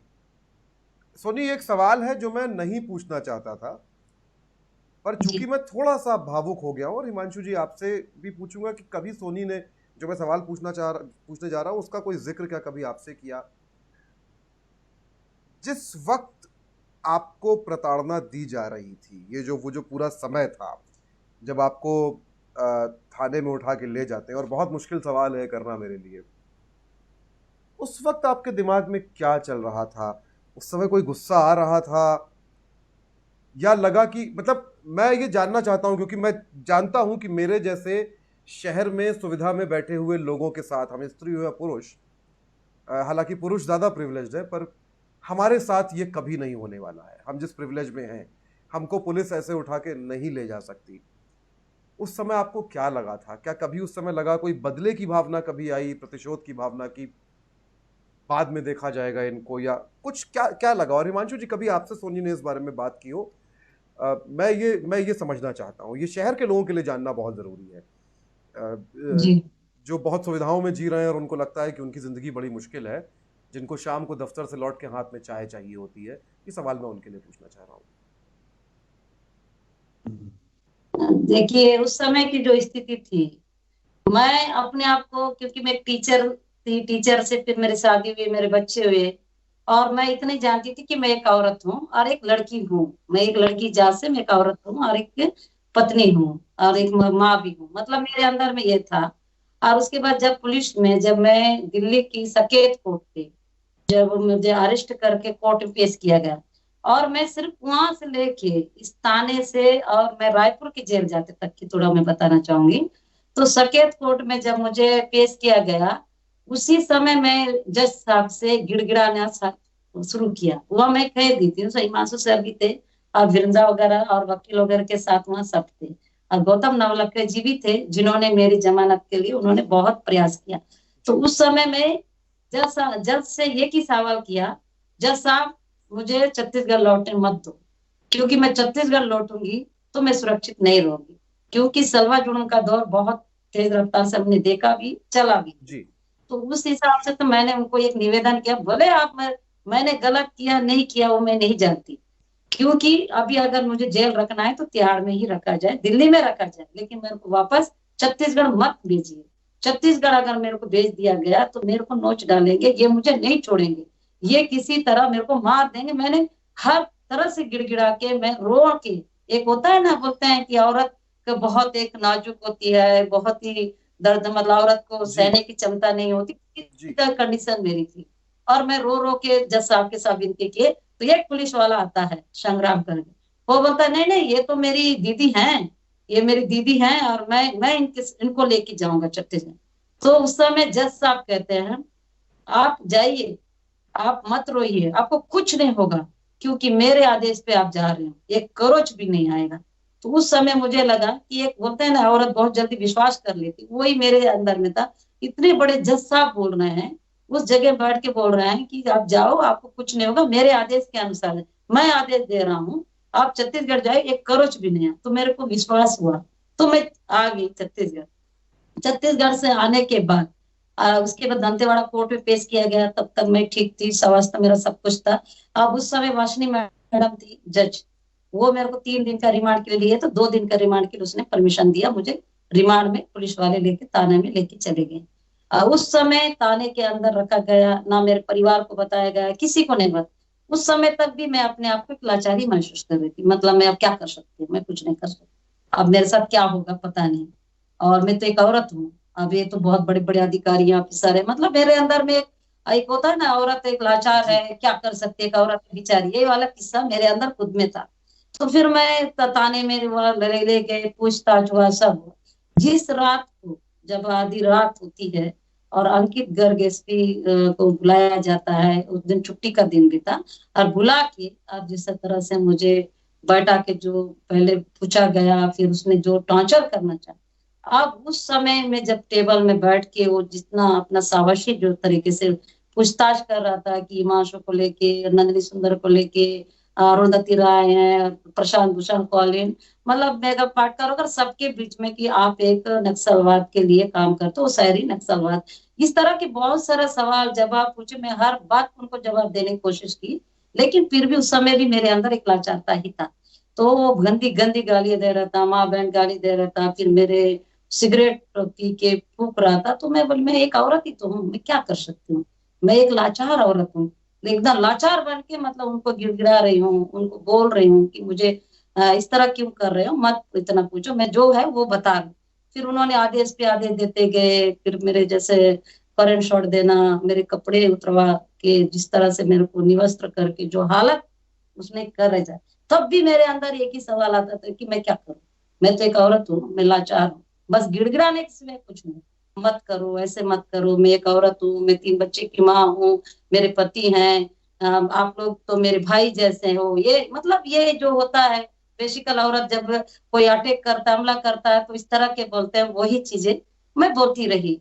उसके बाद फिर जैसा उन्होंने इतना जबरदस्ती मतलब ये करंट ये सब पहले किया, और उसके बाद मुझे मारपीट किए, लातों से मारना, ये करना। उस बंद रूम में एक पुरुष वर्ग अगर एक महिला के साथ इतने आधी रात करे तो क्या करे। तब भी मेरे को लगा मैं लाचार हूँ, मैं बस गिड़गिड़ाने के सिवाय कुछ नहीं, मैं गिड़गिड़ाते रही उनको कर। फिर उन्होंने लास्ट स्टेज में फिर बाहर जाते हैं, फिर उधर से एसपी उनको बोल देते हैं कि तुम ये करो। जब उन्होंने मेरे ऊपर जब अटैक करे और जिसे गिराए, उस दौरान की जो आज आप पूछ रहे, तो मैं बिल्कुल बताऊंगी, क्योंकि मैं आज लाचार नहीं हूँ, मैं पीड़िता हूँ कि भी मैं पीड़ित नहीं हूँ। तो आज मैं अपने आप को मैं लाचार के रूप में नहीं रखती। उस समय की स्थिति को आज भी मैं याद करती हूँ, जब मेरे शरीर पे जिस तरह के हमले निवस्त्र करके जो खुद इस तरह करने की कोशिश की, और लास्ट में फिर उन्होंने जब पत्थर डाले, उस समय मैं कह नहीं सकती कि मेरे अंदर की तकलीफें कितनी थी। अगर एक जिंदा शरीर में अगर पत्थरे डाल के उसको डंडों से स्टेप के घुसा, वो किस चीज से घुसाते रहे नहीं पता, पर इतनी दर्द, मैं इतना मतलब अपने आप को तड़पती रही, मैं बोलती रही, मैं चीखते चिल्लाते रही कि मत करो, ये सब मत करो, आप मेरे भाई जैसे हो, मत करो, मैं एक माँ हूँ, मेरे बच्चे हैं, मेरे पति हैं, लेकिन नहीं। और उस समय की दर्द को आज भी महसूस करती हूँ, तो मेरे अंदर तो उस समय भी ये गुस्सा कभी नहीं आया कि मेरे को इनको बदला लेना चाहिए, इनको मारना चाहिए। मेरे को ये लगा मैं लाचार हूँ, मैं विवश हूँ, मैं मजबूर हूँ, मैं कुछ नहीं कर, मैं एक औरत हूँ, यही लगा। लेकिन वो सब कुछ सहने के बाद, जब उसके बाद जब मेरे को अस्पताल ले गए, अस्पताल से जब कोर्ट में लाए, कोर्ट में मुझे बिना जज को दिखाए, मतलब जो न्यायालय में बगैर घुसाए, उसके बाद मुझे जेल, जो रायपुर जेल में ले गए। तो उस समय तो मेरा होश नहीं था, मैं तो बहुत ज्यादा एक तकलीफ से गुजर रही थी, मुझे नहीं पता मैं किस कंडीशन में थी, मेरे को खुद को नहीं, मेरे बच्चे नहीं, मेरे कोई परिवार मेरे पास नहीं था। तो मैं रायपुर जेल से फिर बोले, जो वहाँ के जो जेलर बोले, अधीक्षक बोले कि नहीं, आप लोग ने इसे कोई इस तरह मारे पीटे क्या करके लाए सर, वो बाद में मुझे बताए कि लाए हो तो मैं नहीं रखूंगा, क्योंकि जेल के आने के बाद कुछ होगा, मेरी जिम्मेदारी मैं नहीं रख। उन्होंने फिर से मुझे लेके गए अस्पताल में, अस्पताल से फिर रायपुर जेल ले जाने के बाद जो मेरे पास ग्लूकोज चढ़े थे, और ग्लूकोज को क्या कि ये मानव चौदह ऐसे शब्द का इस्तेमाल किया, ये रान रंडी जो सब बोले, ये साली भोसड़ी वाली आदिवासी गोंड, इनकी क्या है करके उन्होंने पूरे मेरे ग्लूकोज बटल को उन पुलिस वाले ने निकाल दिया, और मुझे जी। सीधा बेड से उठा के और फिर चलाते हुए मुझे रायपुर जेल की ओर ले गए। और आज भी मुझे मालूम है उस गेट में मुझे एक लात मारे, जो मैं जेल की गेट के उस पर गिर गई। गिरने के बाद वहां की जो मैडम बोलते उठ, तो मैं बोल उठने के औकात में नहीं हूँ मैडम, मेरी हालत बहुत करेगी। और क्यों इतने बड़े बड़े कारनामे करते, तुमको शर्म नहीं आती, ये ढोंग कर रही है, ये ऐसा कर रही है। वहां पर भी मेरे, पर उस समय भी मेरे को लगा मैं लाचार हूँ, मैं कुछ नहीं कर सकती। फिर वो रायपुर जेल में कुछ दिन रह कर गया, और उस जगह पर मैं सोचती रही मैं कुछ नहीं कर, मैं लाचार हूँ। लेकिन उसके बाद कुछ समय के बाद फिर से मुझे जगदलपुर जेल में लाया गया, तब भी मेरे को लगता था जी। कि मैं कुछ नहीं कर सकती। फिर जी। उसके बाद मैंने ये जब मेरे को इस तरह से चुपचाप खामोश बैठ के जेल के अंदर में रह के किसी से बात नहीं करना, कुछ नहीं करना, मैं अपने आप में सोचती थी कि मैं एक औरत हूँ, मैं लाचार हूँ, मैं कुछ नहीं कर सकती, मेरे पास मैं क्या कर सकता हूँ, अब समाज को मैं क्या मुंह दिखाऊंगी, समाज वाले मुझसे क्या करेंगे, मेरे को सब नफरत करेंगे, इस टाइप के मेरे अंदर की सोच थी। लेकिन जब जगदलपुर के जब जेलों में आई, फिर रायपुर से जगदलपुर, उस बीच में जो दो मेरे साथ दो बहनें, वो मेरे पास आती हैं और मुझसे कहती हैं कि दीदी आप हमेशा खामोश क्यों रहती हो, आप खाते नहीं हो, कुछ नहीं हो, इस तरह से क्यों हो। तो मैं बोली, मेरे को लगा कि मेरे साथ जो हुआ वो मेरे साथ ही हुआ, इनके साथ नहीं हुआ। फिर वो बहनें मुझे लेके जाते हैं एक बाथरूम के अंदर, ले जाके अपने, जब वो बहनें अपने कपड़े को खोल के दिखाते हैं, तो पता है मैंने क्या देखा, मैंने उन दोनों के स्तनों को देखा, तो उनके निप्पल एक के कट गए थे, करंट शॉट मारे थे, एक के शरीर में उनके दांत के निशान थे। मैं बोली ये क्यों, ऐसा क्यों है आप लोग के साथ, क्या हुआ।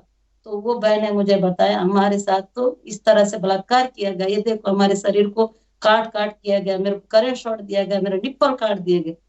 जब उनकी बात सुन के, जब मैं रात को मैं जेल के अंदर में जब सोई, तो मैं सोच में पड़ गई ये क्या है। फिर वो बहनें ने बोली आप तो पढ़ी लिखी हो ना, हम तो अशिक्षित है, अनपढ़ है, हमारी आवाज कोई नहीं सुनेगा, हमारा किसी को बताएंगे तो हमारा कौन सुनेगा, लेकिन आप पढ़ी लिखी हैं, आप पूरे देश भर में बता सकते हैं, आप बोलो ना, आप ऐसा कुछ करो ना। तब मुझे फिर रात में, मेरे को नींद ही नहीं आई, मैं रात भर सोचती रही मैं क्या करूं क्या करूं क्या करना है। उस समय मेरे आत्मा से मुझे एक आवाज आई कि नहीं, तुझे कुछ करना है, ये लड़ाई सिर्फ तुम्हारे लिए नहीं, ऐसे कितने बहनों के साथ हुआ है, इसलिए कुछ करना है और तुमको कुछ करना है। उस बीच में मैंने एक चिट्ठी लिखा, चिट्ठी लेके फिर उसको लगा कि शायद मैं रहूं या ना रहूं जो मेरे साथ हुआ, क्योंकि मेरे अंदर जो पत्र डाल दिया कि जाम हो गया था, मैं यूरिन भी नहीं कर पाती थी। मुझे जब चलती थी तो उस समय कुछ और भी मतलब वहाँ महिलाएं थी, तो उनको सबको लगता था इसके साथ दिन रात बलात्कार जैसे चीजें हुई होगी, मतलब वो भी लड़कियां नहीं बोलती तो समझ चुकी थी, पर वहाँ के जो ड्यूटी करते थे, क्यों रे तेरे साथ कितने बार हुआ, इस टाइप का मतलब वो पूछते थे, ठीक से चलना, क्योंकि मेरे अंदर पत्रे फंस गए थे तो वो निकल नहीं पाए। तो उसी दौरान मैं जब चिट्ठी लिखी, तो चिट्ठी में जब, तो sir Himanshu sir, Colin sir ने तुरंत सुप्रीम कोर्ट में डाला, फिर आदेश आया, मैं चुपचाप ऐसे जेल में बैठी थी, तो पट्टी चलने लगी कि सोनी छोड़ी को अब कोलकाता ले जाना है। तो फिर मेरे अंदर थोड़ी सी एक जान आ गई, मुझे लगा शायद कुछ अच्छा होगा। फिर मैं कलकत्ता में इलाज करवाया, इलाज करने के बाद जब मेरे पत्रे निकाले गए, उस समय जब पत्थर निकालने के दौरान भी छत्तीसगढ़ पुलिस वहां पहुंच गई, मतलब किसी तरह, और कहने लगी कि नहीं, उस समय डॉक्टर की 7 जन की टीम थी वहां कलकत्ता में। तो वहां भी मैं एक तरफ से एक लाचारपन पे मैंने बोला देखिए मेरे पास कुछ भी नहीं है, मेरे पास जो कुछ है, मेरा जो इलाज करेंगे वो ही है, मैं इतनी लाचार और इतनी विवश महिला बन चुकी हूँ, मेरे पास इसके सिवाय कुछ नहीं है, आप लोग मेरा इलाज करिए, जो इसकी रिपोर्ट है आप ऊपर भेज। उस बीच में वहां लड़ाई हो रही थी। तो जब मेरे को मतलब लेट आए और जब मेरे पत्रे निकाले गए, तो मैं यकीन नहीं करेंगे कि मैं भी 3 बच्चे की मां, उस समय ने मैंने इतना झेला नहीं, उतनी मेरे को तकलीफों के साथ मेरे पत्रों को निकाला गया। और पत्रों को निकालने के बाद फोर्स पुलिस वाले बोलते ये सुन, इस रिपोर्ट को तुम बोल कि हमको दे, तुम मांग। मैं बोली मैं नहीं मांगूंगी। क्यों नहीं मांगेगी, नहीं मांगेगी ना तो ठीक नहीं होगा, तेरे पति भी जेल में है ना, उसको साथ ले। मैं बोली मैं नहीं मांगूंगी, सुप्रीम कोर्ट के जो आदेश है उसी आदेश के अनुसार। फिर मैं डॉक्टरों को बोला, उसमें से 7 डॉक्टर थे, उसमें मेरे फेवर में 2-3 डॉक्टर खड़े हो गए। उसने मतलब कलकत्ता की बोली से बोले अम्मा आप परेशान मत हो, आपके साथ हम हैं, आपका रिपोर्ट सुप्रीम कोर्ट ही जाएगा। तो मैं उनके सामने भी हाथ पैर गिड़गिड़ाई कि मेरी रिपोर्ट को आप भेजिए, क्योंकि इसके सिवाय मेरे पास कुछ भी नहीं है, मेरे को इतना कुछ किया गया मेरे साथ का। तो फिर उस रिपोर्ट को वहां भेजे, फिर वैसे करते फिर से दोबारा मेरे को जेल में डाला गया। मैं जेल में थी। तो धीरे धीरे उसके बाद जो वहाँ महिलाओं के साथ अत्याचार, जो जब जेल में रह रहे थे तो कीड़े की खाना, आधा पेट खाना, जो बच्चों को, जो मेरे आदिवासी बहनें को बाहर में बलात्कार करा गया, जंगलों में लकड़ी लेने गए उनके साथ बलात्कार करे, वो वो वो बहनें जगदलपुर मतलब जेलों में बच्चों को जन्म देने लगे। और वैसे ऐसे चीजों को मैंने देख, कई ऐसे चीजें मेरे को जब जेल के अंदर दिखे, तब मेरे को लगा कि अब हमको लड़ना चाहिए। तो वहीं से मेरी लड़ाई शुरू। फिर भूख हड़ताल, मैंने 2-2 महीने का भूख हड़ताल किया। फिर कीड़े मकड़ों के खाना नहीं खाएंगे, पेपर दो, ये दो, सारा चीजें हम जेल के अंदर सब मिलकर लड़ने लगे। फिर गिरोह शर्मिलों का उदाहरण दिए हीरो शर्मिला इतने साल रह सकते तो हम लोग क्यों नहीं रह सकते। तो ये करके पूरी अपने हक को माने। तब मुझे समझ में आया कि तब जब वो आंदोलन मैंने चालू किया तो फिर लड़कियां ने भी एकजुट हो गई। उन्होंने, क्योंकि ये दीवाले ऐसे पोतते थे ना वहाँ चूना, तो वो लड़कियों का जब इधर से गुजर पूरी फोड़, मतलब फोड़ा फुंसी गाँव होता था, पूरी शरीर होता था, दिन रात काम कराते थे। और जी। टॉयलेट में पूरी टॉयलेट में भर जाता था तो उसको महिलाओं से साफ कराते थे, हाथों से निकलवाते थे।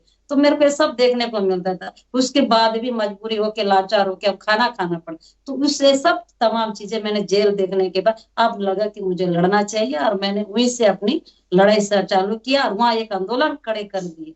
तो तब लगता था कि लड़कियां बोलती थी, दीदी अब हम लड़ेंगे, आप बैठो, अब हम सवाल पूछेंगे इनसे, आप बैठो। जेल के अंदर होता था। तो तब लगा अरे इस तरह लड़ने से, एकजुट होने से हमारे लोग लड़ सकते हैं। मेरे को वही पता चला। उसके बाद फिर मैंने बाहर निकले, फिर उस समय कई जेल में लाते समय, मतलब कोर्ट में लाते कई तरह का झेलना पड़ा, बहुत सारी चीजें हुई।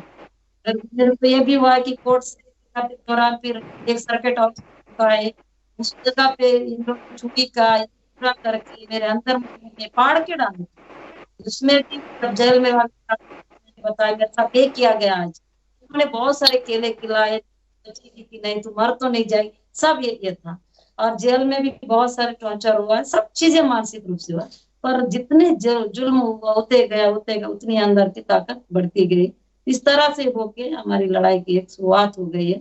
तो आज मुझे लगता है कि हर कोई पूछता डरती कैसे नहीं, कैसे इतना आपको ताकत, तो आएगा कैसे नहीं जब जुल्म कोई शरीर ने सहा है हर चीज पग पग में, तो आज उससे कैसे कमजोर हो सकता है। तो इतनी सारी सौम्या, चीजें होने। सौम्या आप कुछ कहना चाह रही थी मुझे लगता है। सोनिया, आप लगातार कह रहे थे जब आप मेरी हिम्मत नहीं हो रही अभी कुछ बोलने की, पर आप लगातार कह रहे थे जब आपके साथ कुछ हो रहा था, आपने कहा कि मैं लाचार हूँ, मैं औरत हूँ, मैं लाचार हूँ, मैं औरत हूँ। मुझे लगता है लाचार वो लोग थे कि उनके पास और कोई तरीका नहीं था कि उन्हें एक औरत के शरीर पे इस तरह के प्रताड़ना करी, और एक के नहीं इतने लोगों के शरीर पे। तो लाचार वो लोग थे, वो उनके पास तर्क नहीं थे। मुझे नहीं लगता कि आप लाचार थे किसी भी हालत में। इस क्योंकि जी जी बिल्कुल सही है ये चीज। मैंने जब जेल गई, जेल से जब उन सबको देखा, तब उसके बाद मेरी लाचार हूँ ये खत्म हो गया। अब हम लड़ने वाले में से हैं, ये चीज मेरे को जेल में फिर बाद में मिला मुझे। तो तब तक मुझे लगता रहा कि मैं लाचार हूँ, लेकिन फिर जेल के अंदर ही फिर अपनी लाचारता मैंने खत्म किया। मैं लाचार नहीं हूँ, हिमांशु अब हम जी, लड़ेंगे। हिमांशु जी, चूंकि मैं और सौम्या शायद हम दोनों ही भावुक हो गए हैं इस समय ये पूरा सुनते हुए। और लेकिन जो लोग ये देख रहे हैं लाइव, मैं उनको बताना चाहूंगा कि ये सवाल शायद किसी और मौके पे और किसी और दिन, मैं खुद जानता हूं कि ये असंवेदनशील सवाल हो सकता था, पर जिस तरह का ये समाज बन चुका है, भगत सिंह ने एक बात कही थी असेंबली में बॉम्ब फेंकने के पहले, कि बॉम्ब फेंकने के बाद अदालत में कहा था कि बहरों को सुनाने के लिए शोर की ज़रूरत होती है। जिस तरह का ये समाज बन चुका है, मेरे पास या मेरे जैसे किसी व्यक्ति के पास, हिमांशु जी के पास या सौम्या के पास, हिमांशु जी कई बार पोस्ट लिखते हैं फेसबुक पे और लग सकता है किसी को कि ये क्यों ऐसी विभत्स बात लिख रहे हैं। हमारे पास कोई रास्ता नहीं बचा है। दरअसल हमारे पास भाषाई जो पर्दा जिसे कहते थे उसके रास्ते अब नहीं बचे हैं, क्योंकि आपने अपने कानों के पर्दे इतने मोटे कर लिए हैं कि हम अब भाषा पे पर्दा डाल के नहीं रह सकते। मुझे मजबूरी में सोनी से सवाल पूछना पड़ा, जिससे कि जितने लोगों तक ये वीडियो पहुंचे वो सुने और वो समझें कि स्टेट जो है उससे बड़ा आतंकवादी क्या कोई हो सकता है कभी। ये मेरा एक सवाल है, इसको आप मेरा स्टेटमेंट भी मान सकते हैं, पर ये मेरा सवाल है। हिमांशु जी, सौम्या के पास भी सवाल होंगे। मैं एक सवाल, चूंकि सोनी ने अपनी ये कहानी सुनाई है, मुझे याद है हम लोग की उस वक्त भी बात हुआ करती थी जब सोनी जेल में थी, और हम लोग दिल्ली में भी मिले कई बार। उस दौरान आप लोग क्या फेस कर रहे थे? आप लोगों ने जो लीगल लड़ाई लड़ी, जो लीगल बैटल था, उसमें किस तरह की परेशानियां आपके सामने आई? और मैं ये भी चाहूंगा कि आप ये भी बताएं कि रमन सिंह की सरकार के समय में आपका जो आश्रम था छत्तीसगढ़ में, उसके साथ क्या हुआ था? छत्तीसगढ़ में जब सलवा जुलूम शुरू हुआ और उदारीकरण के दौर में संसाधनों पर कब्जे की पूरी जो एक लड़ाई शुरू हुई, और आदिवासियों के जो अधिकार थे उनको कुचल कर। तो वो जो एक शुरू हुआ था, उस वक्त हम लोगों ने कानूनी लड़ाई शुरू करी। हम मामलों को अदालत में ले जाने लगे और उसके बाद 5 बार पुलिस ने मेरी हत्या की कोशिश करी और मेरे आश्रम के ऊपर बुलडोजर चला दिया, मेरे कार्यकर्ताओं को जेलों में डालना शुरू कर दिया। और जिस रात फाइनली मेरी हत्या होनी थी, उस रात मैंने ये फैसला किया कि अभी मर करके हीरो बनने से ज्यादा अच्छा ये है कि लड़ाई को जारी रखा जाए। और उस रात मैं यहां से निकला और उसके बाद फिर जो छत्तीसगढ़ की लड़ाई है, सोनी सोरी की फिर लड़ाई है, लिंगा कोड़ोपी की लड़ाई पहले शुरू हो गई थी, उनको पहले जेल में डाला गया था, फिर हम दिल्ली लेकर आए थे, वो सारी लड़ाइयां शुरू हो गई। और फिर सोनी वाले मामले पर हम लोगों ने पूरा कैंपेन शुरू किया, फिर वो दुनिया भर में फैला, दुनिया के लोग उसमें जुड़े। और कई लोगों को लगता है कि आप सिर्फ सोनी की बात क्यों करते हैं, तो हम कहते थे कि ये शहर के लोग जो है, इन्होंने आदिवासियों को देखा नहीं है, इनके दिमाग में आदिवासी की कोई तस्वीर नहीं बनती है। जब हम कहते हैं आदिवासी, तो इनके दिमाग में कोई पिक्चर नहीं बनती है।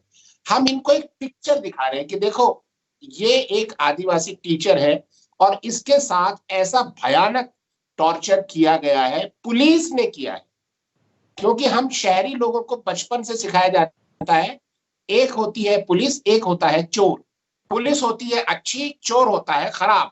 हम पुलिस के साथ हैं, ये हमारा बचपन से संस्कार है।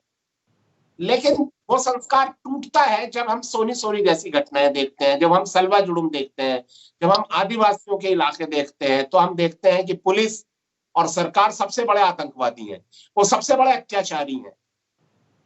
तो हमारी सारी धारणाएं टूटती हैं। लेकिन जब हम ये बात कहते हैं तो हम पर ही ये सभ्य समाज हमला कर देता है। वो कहता है तुम तो देशद्रोही हो, तुम तो नक्सली समर्थक हो, तुम ऐसा पुलिस के खिलाफ क्यों बोल रहे हो, तुम सरकार के खिलाफ क्यों बोल रहे हो। हम कहते हैं ये हमने देखा है, हमने भोगा है, आओ चलो देखो आदिवासियों के साथ क्या हो रहा है। तो हम सोनी के माध्यम से पूरी आदिवासियों की कहानी कहते थे और वो हम सफल हुए कहने में, सारी दुनिया को समझ में आया। सोनी एक आइकन बनी आदिवासी प्रताड़ना का, कि आदिवासियों के साथ क्या हो रहा है। वो एक तस्वीर बनी पूरी दुनिया में और उसकी वजह से अटेंशन आया आदिवासियों की तरफ। और खैर वो लड़ाई आज भी जारी है। सोनी बहुत बहादुरी के साथ उस लड़ाई को अभी भी लड़ रही है, बहुत हिम्मत के और समझदारी के साथ। सोनी को जब भी मैं देखता हूं तो वो इतनी समझदारी की बातें करती हैं। आज सोनी में मैं जीता जागता गांधी देखता हूं। वो अपने सस्ते कपड़े, अपना सस्ता सा खाना, अपना उनका घर आप देखेंगे तो आप कहेंगे ये इतने बड़ी एक हस्ती का घर है जिसका नाम सारी दुनिया में, उसके घर में सिर्फ टीन है, टपकता है, पानी आता है, गर्मी में पूरा घर गर्म हो जाता है और उसके घर में कूलर नहीं है, एसी नहीं है। सोनी सोरी उस घर में रहती है, बाहर टाट लटके हुए हैं। मतलब उसने सारी चीजों को जीत लिया है। उसने दिखावा, सुख की चाहत, प्रशंसा, लाभ, हर चीज को जीत लिया है। तो मैं उसमें जीता जागता गांधी देखता हूं और जब भी मैं सोनी के साथ काम करता हूं मैं उसके प्रति श्रद्धा से भरा रहता हूं और उससे हमें लगता है हमें इतिहास को घटित होते हुए देख रहे हैं। आने वाला युग सोनी सोरी को एक आइकन की तरह मानेगा। जैसे बिरसा मुंडा को आज याद करते हैं, सोनी सोरी को भी किया जाएगा। वो एक जीती जागती योद्धा है और इतिहास है।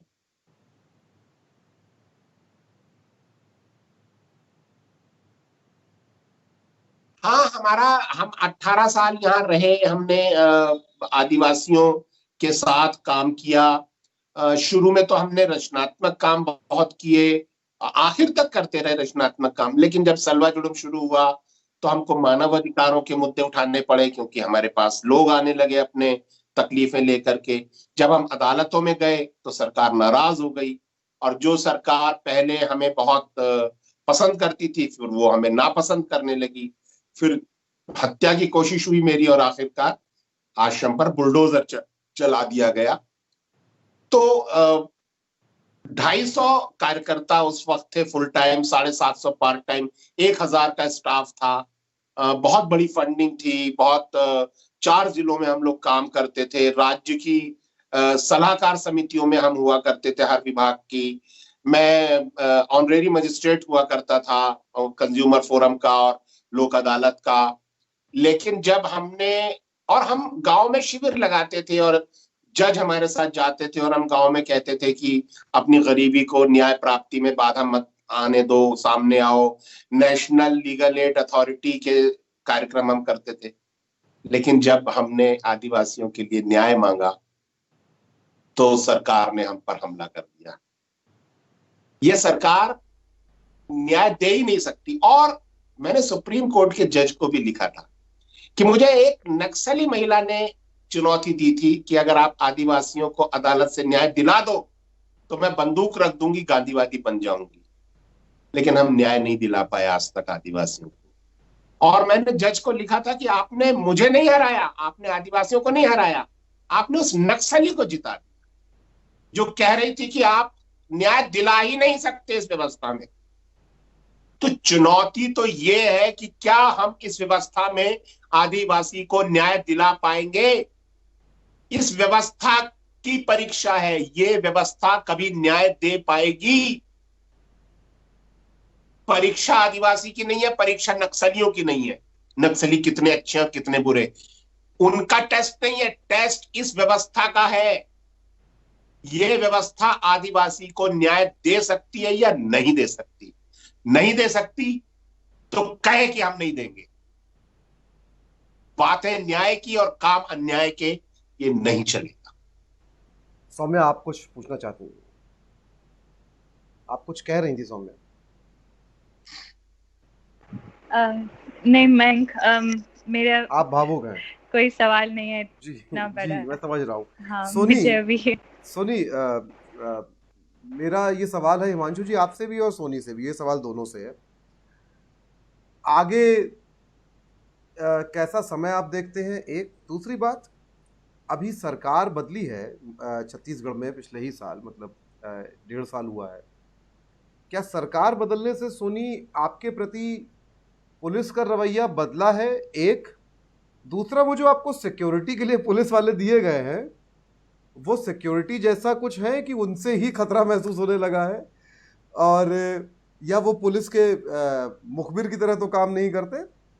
और यहाँ से आगे का रास्ता, हिमांशु जी, आप और सोनी, आप दोनों लोग कितना मुश्किल देखते हैं, कितना आसान देखते हैं? और क्या मैं अब ये तो नहीं पूछूंगा कि क्या योजना है आपकी, क्योंकि वो क्यों आपको बताना चाहिए पब्लिकली बैठ के, पर फिर भी क्या लगता है आपको, आने वाले समय में ये लड़ाई मुश्किल होने वाली है ज्यादा, कि ज्यादा बेहतर होने वाली है, ज्यादा लोग साथ आने वाले हैं? देखो, मैं तो बेसिकली रचनात्मक कार्य करता हूँ जी। मैं तो जब दोबारा छत्तीसगढ़ आया हूं तो मैंने सोचा था कि मैं रचनात्मक काम करूंगा।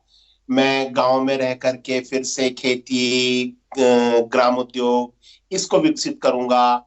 गांधी की विचारधारा, गांधी को लेकर जो गलतफहमियां हैं नौजवानों में, उस गांधी के बारे में बताऊंगा। मैं एक पूरी प्रदर्शनी लेकर आया हूं जो मेरे अभी रखी हुई है। मैं सोच रहा था स्कूल कॉलेजों में प्रदर्शनी लगाएंगे। लेकिन यहाँ आते ही हमें ऐसे उलझा दिया जाता है लड़ाई झगड़ों में। वहां अत्याचार हो गया, वहां हमला हो गया, और आदिवासी हमको बुलाते हैं। तो हमारा जो रचनात्मक एजेंडा है, रचनात्मक काम का, वो कहीं पीछे रह जाता है। हम कर नहीं पाते उस काम को। मेरा दिल बहुत है, मैं गांव में रहूं, बच्चों को पढ़ाऊं, गांव में रह करके खेती बाड़ी का काम करूं, खेती बाड़ी सुधार करूं। लेकिन वो हम कर नहीं पाते हैं। इतना यहाँ पर एक तरह का युद्ध का मैदान बना दिया गया है, इतनी फोर्सेस भर दी गई हैं। चप्पे चप्पे पर आप किसी भी गांव में चले जाओ, आपको दमन की, बलात्कार की, हत्या की, अपहरण की पुलिस के द्वारा आदिवासियों के कहानियां मिल जाएंगी। रोज हमारे पास फोन आ जाते हैं। तो बहुत मतलब हम चाहते नहीं है कि हम इस सब विवादों वाला काम करें, हमको पसंद नहीं है, लेकिन करना पड़ता है। आपके सामने अन्याय हो रहा हो तो आप, आपके एक घर में लाश पड़ी हो तो आप दूसरे कमरे में बैठकर पूजा नहीं कर सकते। जी जी। देखिए, आपने जो सवाल पूछे कि मतलब सरकार आए 1.5 साल हुआ, इससे पहले तो भाजपा की थी, और इस सरकार के आने के बाद क्या हुआ। मतलब देखिए, सरकार उसकी भाजपा की रही, कांग्रेस की रही, लेकिन आदिवासी के साथ जो जुल्म है वो उतनी ही है, उससे ज्यादा हो रहा है, बल्कि कम नहीं है। दोनों सरकार में कोई मेरे को ये नहीं दिख रहा है कि इस बार कम है तो भाजपा ने थोड़ा ज्यादा कर दिया। आज भी आदिवासियों के साथ हो रहा है, आज भी जेल हो जा रहे हैं, महिलाओं के साथ मारपीट हो रहा है रोजाना, उनको मारपीट करना, बलात्कार जैसे शिकायत हो रहा है, एनकाउंटर भी हो ही रहे हैं।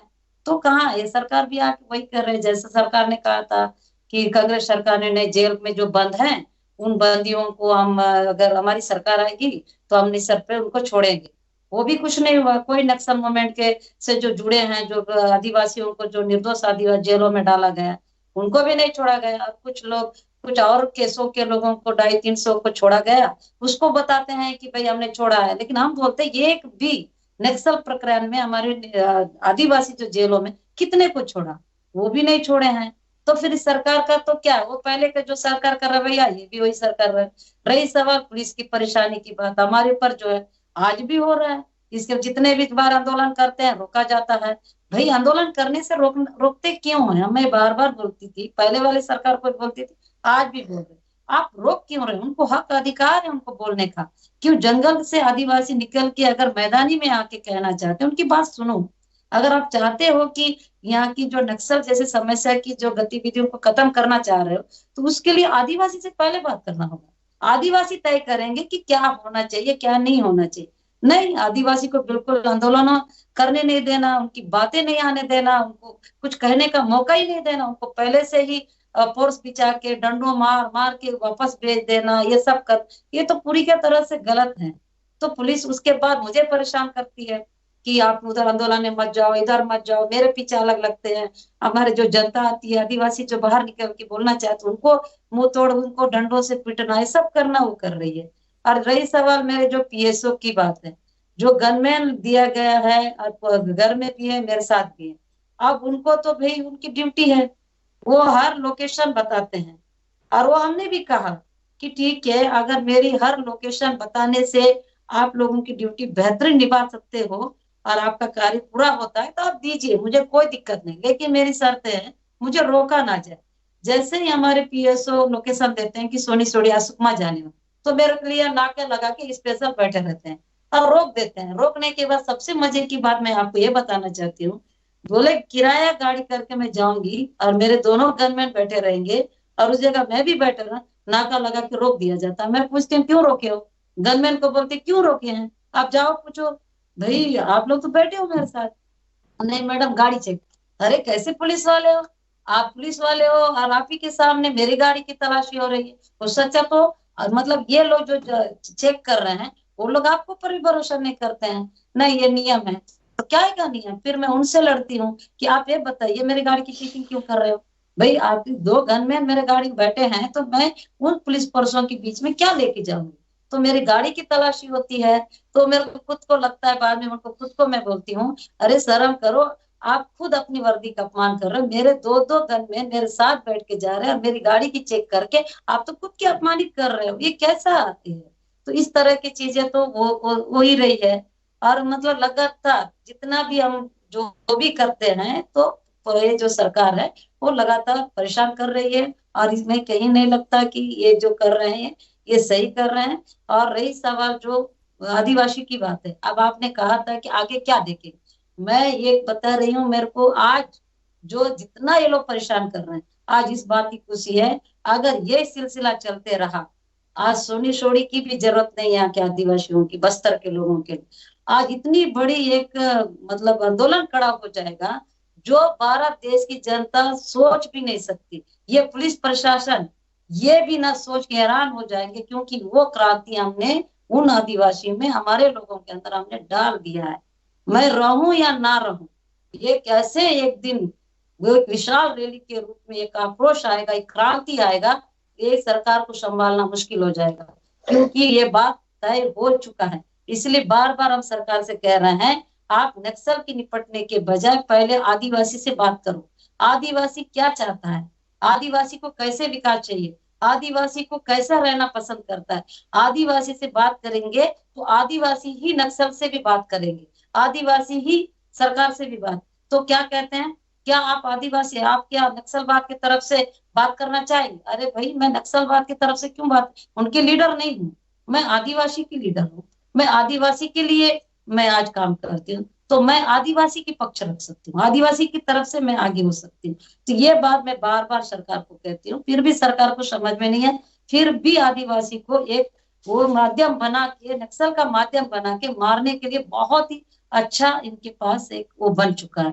अब देखिए कि ये आज नक्सलवाद जो मेरे पापा को गोली मारते हैं, और वो व्यक्ति आज 3 स्टार लगा के घूम रहा है। मेरे पिता मुझसे सवाल पूछते हैं कि वो तो मेरे को गोली मारा, मेरा टांग तोड़ दिया, मैं लाचार हो गया हूँ, मैं चल नहीं सकता हूँ, सरकार उसको कैसे 3 स्टार दे दी?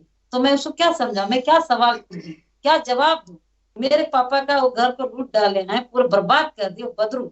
वो बदरू आज सरकार के लिए सबसे उनका मेहमान बन गया, और वो बहुत लाडला बन चुका है। लेकिन मेरे पिता का क्या अन्याय है, क्या न्याय मिला बताइए? इस तरह से अगर अगर ये कहते हैं, सरकार कहती कि हम नक्सलवाद की मूवमेंट को इस तरह करके दस रहे हैं, खत्म कर रहे हैं, ये कर, ये सरासर गलत है। आदिवासी को जितना जबरदस्त शोषण करेंगे, उतना आदिवासी के दिलों में क्रांति आएगी। और ये बात सच है कि मैं आधा गांधी भी हूँ और भगत सिंह भी हूँ, और मैं डॉक्टर अम्बेडकर को मतलब बहुत जी मानती हूँ, क्योंकि संविधान उसने जो लिखा है, जी उस संविधान के तहत मैं बहुत ज्यादा उस चीजों का नियम का पालन करती हूँ।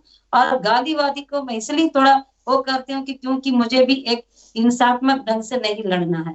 और मैं उस जगह पे, मेरे लोग मुझसे कहते हैं नहीं, इस आंदोलन में हम टंगिया लेके जाएंगे, हम मतलब तीर लेके जाएंगे, हम हथिया लेके, हमारे जो आधुनिक हथियार है सारे उपयोग करेंगे, हम इस आंदोलन को ऐसे लड़ेंगे। उस जगह में एक ही बात करती हूँ, नहीं, इससे नहीं लड़ना। ये आधुनिक हथियार हमारे जीवन यापन का हथियार है। इससे हमारे पूर्वजों ने हिंसा के लिए कभी नहीं बनाया, उन्होंने हमारे जीवन के लिए बनाया। क्योंकि आप जो हथिया की बात करते हो तो दान काटते हो, टंगिया की बात करते हो जंगल में जाके लकड़ी लेके आते हो, और तीर की बात करते हो जानवरों से सुरक्षा करने के लिए हमने ये वो किया था। तो ये हथियार को हम कभी हिंसात्मक नहीं बनने देंगे, हम शांति वार्ता के साथ, हम विचारों के साथ लड़ेंगे, विचारों में जाके बात को रखेंगे, ये करेंगे। लेकिन कभी कभी भगत सिंह की जैसी क्रांति को इसलिए मुझे बहुत अच्छा लगता है, क्योंकि कभी कभी हम जंगलों की ओर जाते हैं, तो एक बार खुलना में बहुत से हमारी बहनों के साथ उनके मतलब इतना ज्यादा बलात्कार जैसी स्थिति में ये सब पुरुष ने किया था। कुछ हमारी बहनों का पूरे कपड़े उतार के उसको ये सबूत मांगा था कि तुम्हारे, वो बोली कि नहीं मेरा बच्चा है, मेरे को ऐसा कुछ मत करो। तो उन्होंने बोले ये झूठ बोलती है, तो दिखने में अच्छी दिख रही है, जवान लड़की लग रही, इसका कहाँ से बच्चा होगा? तो बोल रही थी नहीं नहीं मेरा बच्चा है, आप लोग ऐसा मत सोचो। तो बोले कि तेरा बच्चा हम कैसे यकीन कर लें? तो उन्होंने उनके ना मतलब कपड़े खुलवाए, कपड़े खुलवा के वो तो बहुत सहमी हुई, बहुत ही शर्मिल हुई, मतलब अपने आप को करके वो नहीं कर पाई। तो फोर्स वाले उसके तन से कपड़े मतलब तहुना से निकालते हैं और मतलब उसको नोचते हैं, तो पूरी दूध बाहर आती है, अरे हाँ हाँ इसके पास बच्चा है। तो इस तरह की चीजें वहां हुई थी। उस समय मैं जब सुनी और वहां गई, तो वो मेरे पूरी बात बताई। उस दौरान इतनी फोर्स रास्ते में ऐसे बीचों बीच लेटे थे, हम अपनी गाड़ी में जा रहे थे।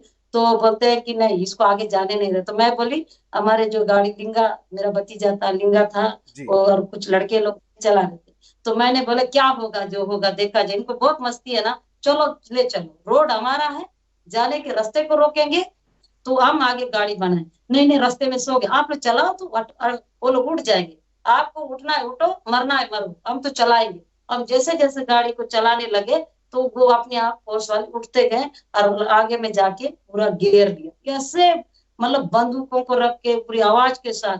उस समय के लिए एक लगा कि अरे मैं भी तो, मेरे को तो डर लगता होगा, मेरे को डरना चाहिए कि नहीं।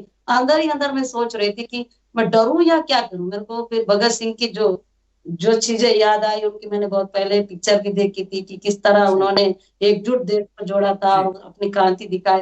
तो मैंने कहा नहीं, मुझे अगर मैं इस जगह पे गांधीवादी बनूंगी तो शायद मारी जाऊंगी। मेरे मन में ये लगा मुझे भगत सिंह जैसा अपने को रखना है। तो मैंने सीधा बोला कि ठीक है, ये जितने भी आप लोग बंदूक पकड़ के जो खड़े, कुछ नहीं तो वहां पे 200-250 फोर्स की उस बीच में मैंने बोला चलो आप गोली चलाओ, मैं मरने को तैयार हूँ। आपकी जितनी गोलियां हैं मेरे शरीर पे अगर मतलब चलाते हो तो मेरे लिए खुश नसीबी की बात होगी कि मैं आपकी गोलियों से मरी हूँ, मेरे बहुत खुश होगा। तो बोले कि क्यों, तुमको डर नहीं लगता? मैं बोला नहीं, आपसे कौन डरता है, आपकी क्या बंदूक और आपकी वर्दी और आपसे मैं डरूं? मैं कभी नहीं डर सकती, चलो गोली चलाओ, दम है तो गोली चलाओ, नहीं तो मैं आगे बढ़ रही हूँ। तो बोले कि नहीं नहीं हम तो चलाएंगे। मैं बोली चला। फिर उसके कटास कटास की आवाज आने लगी, तो मैं बोले ले चला, मैं चलती हूँ आगे। तो उस दिन मेरे को लगा कि नहीं, अगर ऐसे लोग जहाँ रहे तो अगर डर को दिखाएंगे तो हम कभी आगे नहीं बढ़ेंगे, अगर हमारी डर को हम ताकत में बदलेंगे तो आगे बढ़े। ये सोच के, इस तरह से मेरी एक सोच है। तो इसलिए अपने आप को करते हैं कि भगत सिंह की क्रांति भी आज के जमाने के लिए बहुत जरूरी है, संविधान भी जरूरत है और गांधी जी की विचार भी जरूरत है, ऐसा नहीं कि इनकी नहीं। तो ये है। मेरे एक हम लोग अब कार्यक्रम के अंत की ओर जा रहे हैं बातचीत के। मेरे एक अमेरिकी दोस्त ने मुझसे कुछ साल पहले ये कहा, वो हिंदुस्तान आया और बस्तर भी गया वो, और तमाम जगह घूमने के बाद उसने मुझसे वापस लौटते समय ये कहा कि तुम लोगों को आखिर तुम किस चीज़ को लेके परेशान हो और क्यों तुम लोग लड़ नहीं पा रहे हो? तुम लोगों के पास गांधी भी है, तुम लोगों के पास भगत सिंह भी है, और तुम लोगों के पास अंबेडकर भी हैं। हमारे पास मार्टिन लूथर किंग थे जो अपनी प्रेरणा गांधी से लेते थे, भगत सिंह को हम जानते नहीं थे। और अंबेडकर के सामाजिक न्याय की बात हमारे यहाँ रेसिज्म के खिलाफ अहिंसात्मक आंदोलन में तुम्हारे यहाँ के बाद में आती है। तुम्हारे यहाँ से इंस्पिरेशन लेके हम लोग लड़ाई लड़ते हैं अमेरिका में, तुम लोग क्यों नहीं लड़ पा रहे हो? ये सवाल वो मुझसे करके, वो अमेरिकी दोस्त मेरा वापस अमेरिका लौट गया। उसने कहा कि इस पे सोचना। और जो बात सोनी ने अभी कही कि हमको गांधी, अंबेडकर, भगत सिंह तीनों ही चाहिए, उन तीनों के विचार के बीच से रास्ता निकलेगा। लेकिन आप जो लोग शहर में रहते हैं, उन्होंने भगत सिंह के सर पे एक भगवा साफा बांध दिया है और उसको एबीवीपी के पोस्टर पे चिपका दिया है। आपने अंबेडकर और गांधी को गालियां देना एक रिचुअल की तरह, एक रीति की तरह, रिवाज की तरह अपनी ज़िंदगी में शामिल कर लिया है। और आपके जो सुप्रीम लीडर हैं वो विदेश में जब होते हैं केवल तब गांधी की बात करते हैं। अंबेडकर के बारे में वो 14 अप्रैल या किसी और विशेष सम्मेलन में बात करते हैं। संविधान के बारे में वो बात करते हैं और वैसे ही बात करते हैं जैसे हम औरत और नदी दोनों को माँ कह के उसके बारे में बात करते रहे और धीरे धीरे उसको ख़त्म करते रहे। वैसे ही संविधान के बारे में हमारे सुप्रीम लीडर बात करते हैं। ज़्यादा बात नहीं करना चाहूँगा। सोनी ने इतनी आसान भाषा में सारी चीज़ें समझा दी हैं और मैं हैरान हूँ कि कौन सी किताबें हो सकती हैं जहाँ ऐसे ये बातें की जा सकें।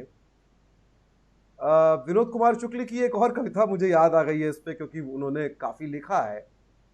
तो कविता कहती है कि जितने सभ्य होते हैं उतने अस्वाभाविक, और ये शहर के लोग जो इसको देख रहे हैं, मैं उनके नाम ये कविता छोड़ जा रहा हूँ, कि जितने सभ्य होते हैं उतने अस्वाभाविक आदिवासी जो स्वाभाविक हैं, उन्हें हमारी तरह सभ्य होना है, हमारी तरह अस्वाभाविक। जंगल का चंद्रमा असभ्य चंद्रमा है।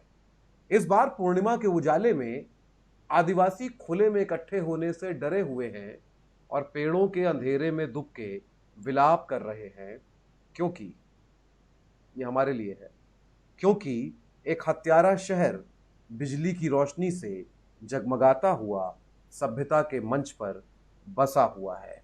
इस कविता के साथ मैं शुक्रिया कहना चाहता हूं सोनी, आपको बहुत शुक्रिया, आप आई। हिमांशु जी बहुत बहुत धन्यवाद।